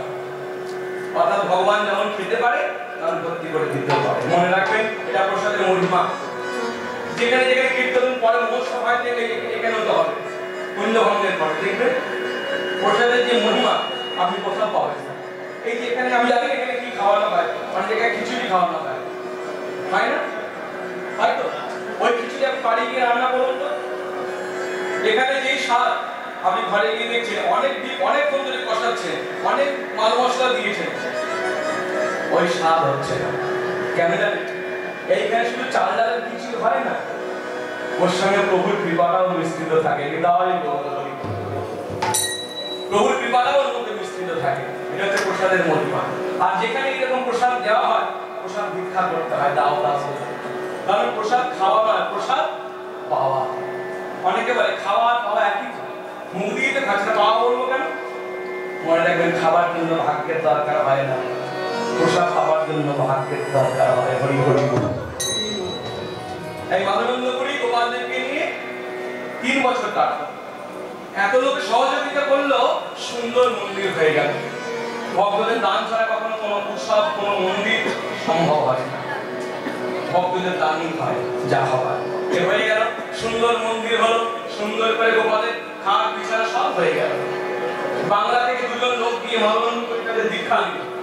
তারা এখন গোপালের সেবা করে, কারণ 20 বছরের বয়স হয়েছে, ভাবছে বিশ্রাম নেব।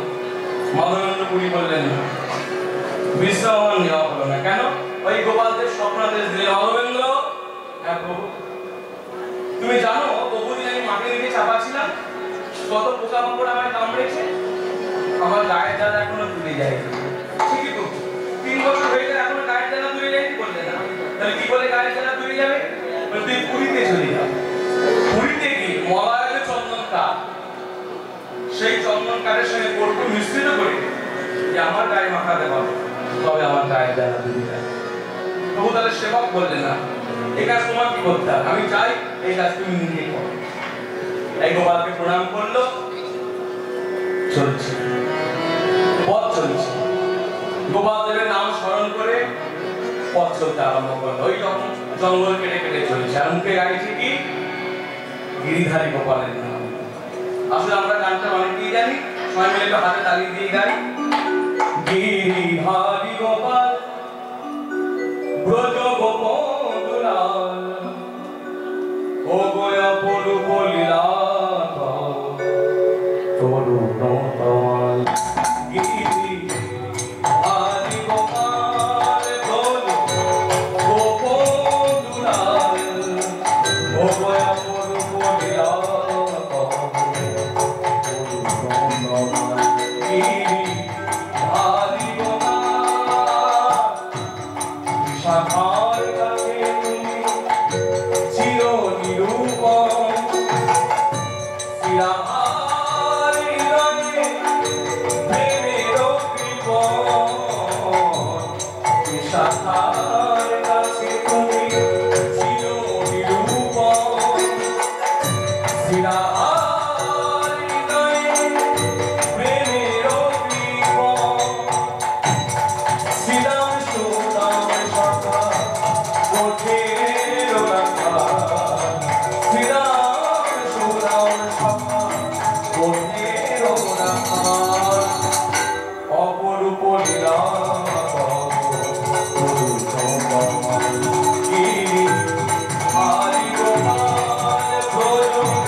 গোপীনাথের মন্দিরে কি সুন্দর দেখতে, কি সুন্দর করে সাজিয়েছে। ভাই বলতে পারো এই গোপীনাথকে কে সাজিয়েছে? কি গো বলতে পারো গোপীনাথকে কে সাজিয়েছে? সেবক ছুটে গেলেন, আমি সেই হতভাগা যার হাতে গোপীনাথের সেবা। বলে আপনি নিজে হতভাগা বলছেন? আপনি তো ভাগ্যবান, আপনি হাতে করে গোপীনাথকে সাজিয়েছেন। আমি তো মনে মনে চিন্তা করি ভগবান কি সাজাতে পারে, তার হৃদয়টা কত অনুরাগী সাজানো। যা এমনি করে বৃন্দাবনের আলো ঠাকুর আনি গোবিন্দকে সাজাতো, আর যখন সাজাতো তখন গোবিন্দকে বলতো আমিও তোমাকে সাজাতে পারি না? তোমার সাজ তুমি নিজেই সেজে নাও। সুন্দর একটা গান আছে, গাইবো? রাতে বাড়ছে, হ্যাঁ গাই। সাজো মোহন তুমি সাজো, মন ফুল চন্দনে প্রেম রাখি বন্ধনে, মন ফুল চন্দনে প্রেম রাখি বন্ধনে, শ্রীমতীরে পূজারিণী আলো, সাজো মোহন তুমি সাজো, সাজো মোহন তুমি সাজো, মন ফুল চন্দনে প্রেম রাখি বন্ধনে, মন ফুল চন্দনে প্রেম রাখি বন্ধনে, শ্রীমতীরে পূজারিণী আলো, সাজো মোহন তুমি সাজো, সাজো মোহন তুমি সাজো, তুমি চির সুন্দর আমি চির অভিলাষী, তুমি চির সুন্দর আমি চির অভিলাষী, শিখি বাধা হাতে রইবাসী, গোকুলে গায় ব্রজেতে শ্রীকৃষ্ণ, গোকুলে গায় ব্রজেতে শ্রীকৃষ্ণ, নব নব রূপে তুমি আজো, সাজো মোহন তুমি সাজো, সাজো মোহন তুমি সাজো, সাজো মোহন তুমি সাজো, সাজো, সাজো মোহন তুমি সাজো, সাজো মোহন তুমি সাজো, সাজো মোহন তুমি সাজো, অন্তরে এবার ধর মূরতি, অন্তরে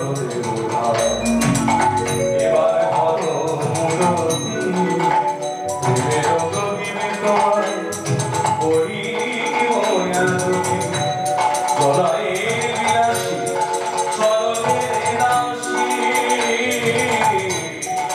প্রলয়ের বিলাসী প্রলয়ের বিলাসী চরণের দাসী, ওগো শ্রীমতীতে পূজারিণী আজো, সাজো মোহন তুমি সাজো, সাজো মোহন তুমি সাজো, সাজো, সাজো মোহন তুমি সাজো, সাজো মোহন তুমি সাজো, সাজো মোহন তুমি সাজো, মোহন তুমি সাজো। আচ্ছা বলতে পারো গোপীনাথ কি খায়? ওই এক কথা, এই যেই আছে এক কথা দেশের গোপীনাথ কি খায়। শোনো তাহলে বলি, এই যমুনাতে একটা প্রচার আছে, গোপীনাথ ক্ষীর খায়। ক্ষীরের নাম কি? অমৃত ক্ষীর। এই ক্ষীর ত্রিভুবনে কোথাও পাওয়া যায় না। 12টা মাটির হাঁড়িতে ক্ষীর থাকে পরিপূর্ণ, গোপীনাথের সেবায় লাগে। শুনলে? আর শোনো, এই ক্ষীর প্রসাদ যে একবার এক পানা পায় তার জীবনে দুর্লভ কৃষ্ণ প্রেম সঞ্চার হয়। নিতাই গৌর। শুনলেন কথাটা? শুধু ক্ষীর বলে না, প্রসাদ যদি আপনি ভক্তিভাবে গ্রহণ করেন আপনার হৃদয়ে ভক্তি লাভ হতে বাধ্য। আর যদি বিশ্বাস না হয়, চুপ করে বসে রইলাম, শুনলাম কথাগুলো, মান্যতা দিলাম না, এই জন্ম কেন 7টা জন্ম ঘুরে এলো ভক্তি লাভ হবে না, হতে পারে না কখনো। কারণ আমি আমার মধ্যে তো বিনতাই না, ভক্তি আসবে কি করে? আমি তো মাথা উঁচু করে বসে রয়েছি, দাঁড়িয়ে রয়েছি, যার জন্য হৃদয়ে প্রেম নাই, ভক্তি নাই, শুকনো কাঠের মতো। যাই হোক, এই মাধবেন্দ্র পুরী তখন কি করলো, মনে মনে বাসনা করলো, ওই ক্ষীর প্রসাদ যদি আমি একটু পেতাম না, খুব ভালো হতো, ওই ক্ষীর একটু খেয়ে দেখতাম কি কি উপাদান দিয়ে ক্ষীর তৈরি করেছে। কিছুক্ষণ পর ঘন্টা বেজে উঠল, অর্থাৎ ভোগ লাগলো। এই মাধবেন্দ্র পুরী মনে মনে ভাবছে, ঠাকুরের ভোগ লাগলো না, আমি তার আগে ভাবলাম ক্ষীর খাবো, তখন ওই ক্ষীরটা এঁঠো হয়ে গেল, ঠিক ঠিক ঠিক নিজেকে ধিক্কার দিচ্ছে, দিয়ে মন্দির ত্যাগ করলো। প্রভু আমরা অপরাধী, তুমি অপরাধী, আমি তোমার কাছে বসার যোগ্য নই। চলে গেল। কোথায় চলে গেল? ওই যে গ্রামের একদম শেষ মাথায় যেখানে হাট বসে, গাছের নিচে গিয়ে বসে রইল রাত্রে অন্ধকার। এদিকে মন্দির বন্ধ হয়ে গেছে, সেবক ঘরে গিয়ে ঘুমিয়েও পড়েছে। ভগবানের চোখে ঘুম নাই, ভগবানের চোখে আর কি ঘুম নাই। সেবককে ডেকে তুলছে স্বপ্ন থেকে, বলি গো ওঠো। ভালো করে তাকিয়ে দেখো আমি কে। চোখটা মুছল, প্রভু তুমি রাত্রিবেলা আমার কাছে।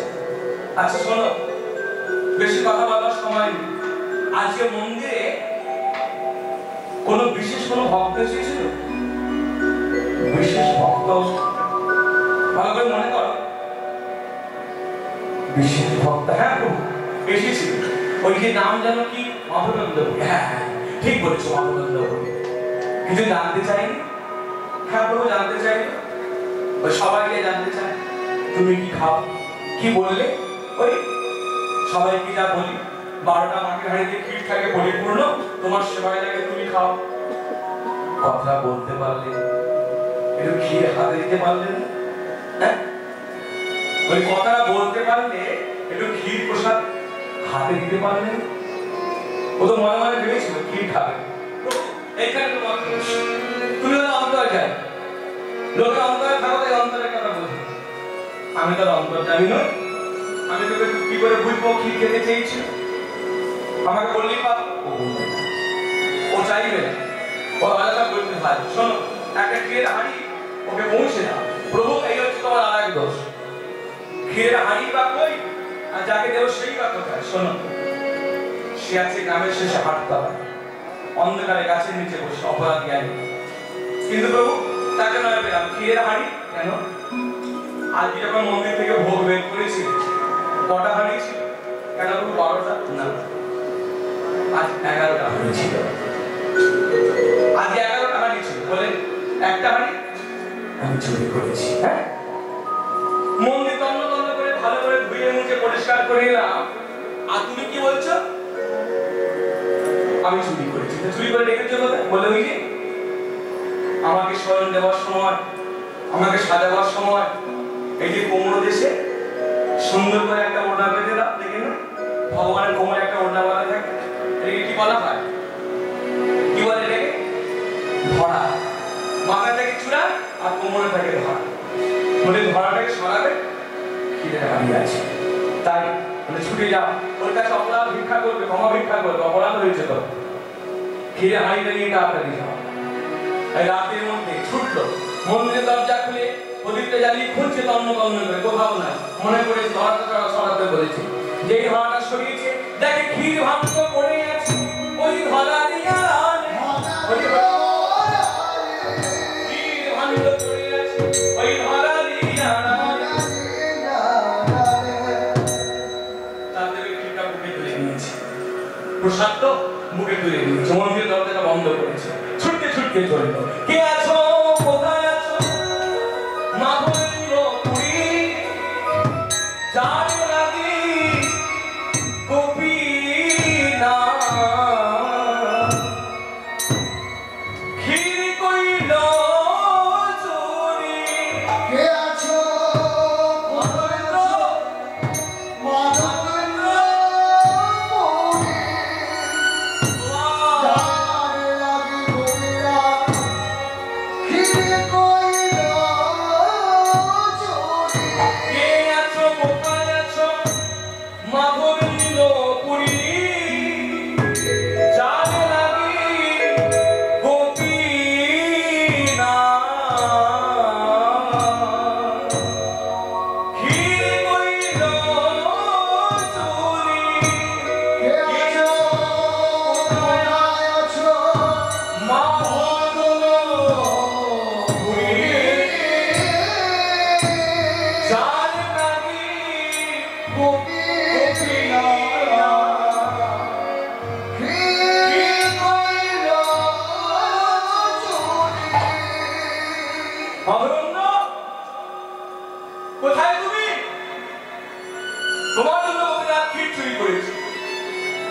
রাত্রি নিস্তব্ধ, কেউ কোথায় না। চিৎকার করে ডাকছে, তোমার জন্য ক্ষীর চুরি করেছে। মাদরন্নপুরী বটি পেরিয়ে আসতে আমি কি বলেছিলাম গোপীনাথকে ক্ষীর চুরি করতে? অমন করে চিৎকার করছে, ক্ষীরের পাত্র মধবেন্দ্র, এই প্রসাদ তুমি পাও, প্রভু নিজে সপ্তাহ আমাকে দিয়েছেন, প্রভু নিজে চুরি করে রেখেছেন। আর শোনো, আমার অপরাধ ক্ষমা করো। শোনো, এই কথা কাউকে বলতে দেও না। বলবো না মানে ধন্য ধন্য মাধবেন্দ্র পুরী গোসাই, মাধবেন্দ্র পুরী ধন্য।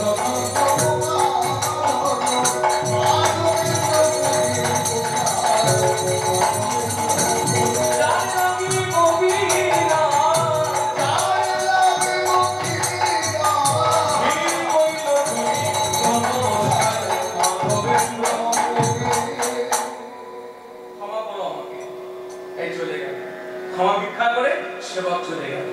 এদিকে মাধবেন্দ্রপুরী ওই প্রসাদকে প্রণাম করে ক্ষীরটা পেয়ে নিল, মানে খেয়ে নিল। ক্ষীরের পাত্রটা হাতে রয়েছে, মায়েরা কথা রাখুন, মন রাখুন, কথা মন। ক্ষীরের পাত্র রয়েছে হাতের মধ্যে, মনে মনে ভাবছেন এই পাত্রের মধ্যে, মাটির হাড়ির মধ্যে ছিল ক্ষীর। সেই ক্ষীর তুলসী দিয়ে বীজমন্ত্র জপ করে প্রভুর কাছে ভোগ লেগেছে। তাহলে ক্ষীরটা যদি প্রসাদ হয়, হাড়িটাও তো প্রসাদ। ক্ষীরটা খেয়ে নিলাম, হাড়িটাকে ফেলি কি করে? না, এটা উচিত না। সঙ্গে সঙ্গে কি করলো?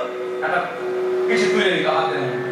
এই ক্ষীরের ভাণ্ডটা নিয়ে এই 1 2 3 খণ্ড করলো, করে বহির্বাসের মধ্যে বেঁধে রাখলো। কেন?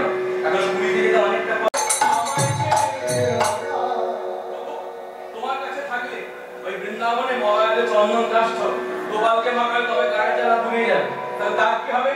ওই পাথরের গোপীনাথ ডেকে ডেকে বলছে, শোনো, ওই চন্দন কাষ্ঠ আমার গায়ে মাখাও, আমার গায়ে মাখালে বৃন্দাবনের গোপালের গায়ে জ্বালা ধুয়ে যাবে। বহু তুমি বলছো, আমি জানি যেই গোপাল সেই গোপীনাথ একই বহুমূর্তিতে বিরাজ করছে। ঠিক আছে, তোমার গায়ে চন্দন মাখালে যদি বৃন্দাবনের গোপালের গায়ে জ্বালা ধুয়ে যাবে, আমি তোমায় কথা দিলাম, আমি তোমায় ছেড়ে যাব,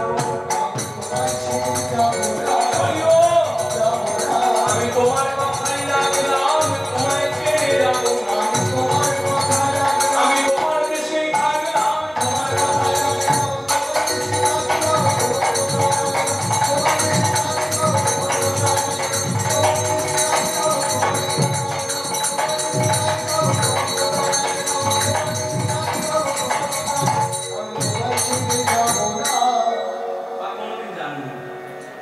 আজ আপনি গেলে দেখতে পাবেন যমুনা মন্দিরের কিছু দূরে মাধবেন্দ্রপুরীর সমাধি, পূর্ণ সমাধি। এই লোকে জিজ্ঞেস করতে লাগলো, ভাই আমি গোপালের গায়ে চন্দন মাখাবো, গোপীনাথের গায়ে, ভালো দিন আছে? এই ঘুরতে ঘুরতে ঘুরতে ঘুরতে পেয়ে গেল। বলে, গোসাই আপনি আজকের দিন খুঁজছে, আগামীকাল ভালো দিন আছে। বলে, কি দিন? বলে, অক্ষয় তৃতীয়া। এই যে বৈশাখ মাসে হয় অক্ষয় তৃতীয়া, ওই অক্ষয় তৃতীয়াতে চন্দন মাখা।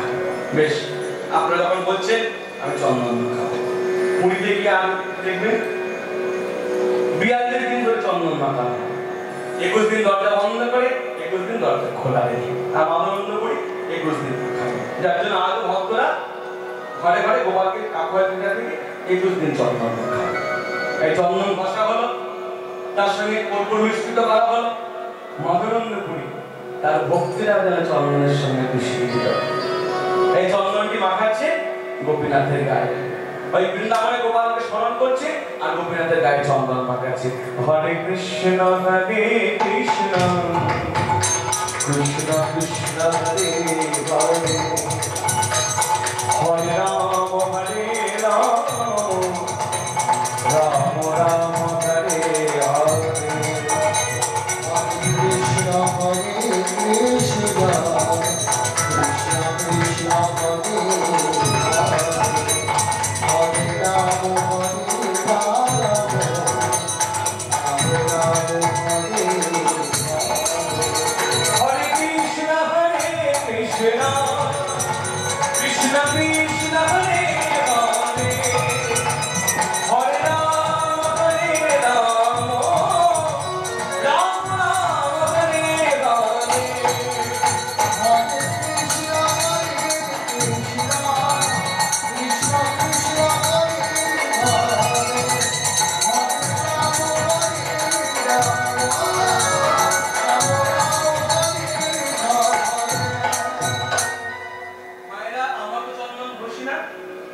ঠাকুরকে দেওয়ার সময় এই মাধবেন্দ্রপুরী শিখিয়ে দিলেন চন্দন শুধু ঘষতে হবে না, দিয়ে ভক্তি চন্দনটা দিয়ে হরিনাম করতে করতে চন্দন ঘষতে হবে। হরে কৃষ্ণ হরে কৃষ্ণ কৃষ্ণ কৃষ্ণ হরে হরে হরে রাম রাম রাম হরে হরে হরে কৃষ্ণ হরে হরে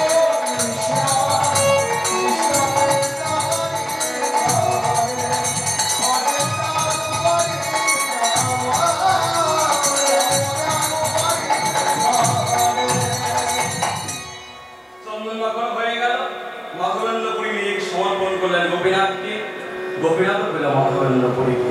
আসুন আজকে ক্ষীরচোরা গোপীনাথ এই লীলা এখানে আমরা বিশ্রাম দেব। আবার আগামীকাল যথাসময়ে কীর্তন শুরু হবে। তবে একটা কথা বলি, কীর্তনের পরে আজকে কি কালকে, এটা আমি আমার ক্ষেত্রে বলছি, দয়া করে কেউ আমার পায়ে হাত দেবেন না।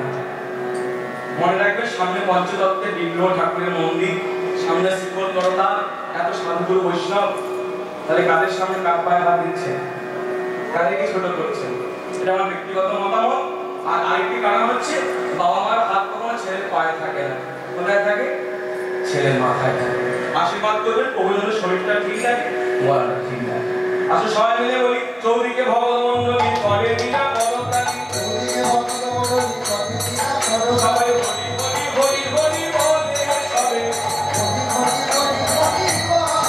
তারা বলে গৌর হরি বল, উঠিল আনন্দ দোল বলে গৌর হরি বল, ভজন তাই গৌর রাধে শ্যাম হরে কৃষ্ণ হরে রাম, রাধে শ্যাম হরে কৃষ্ণ হরে রাম।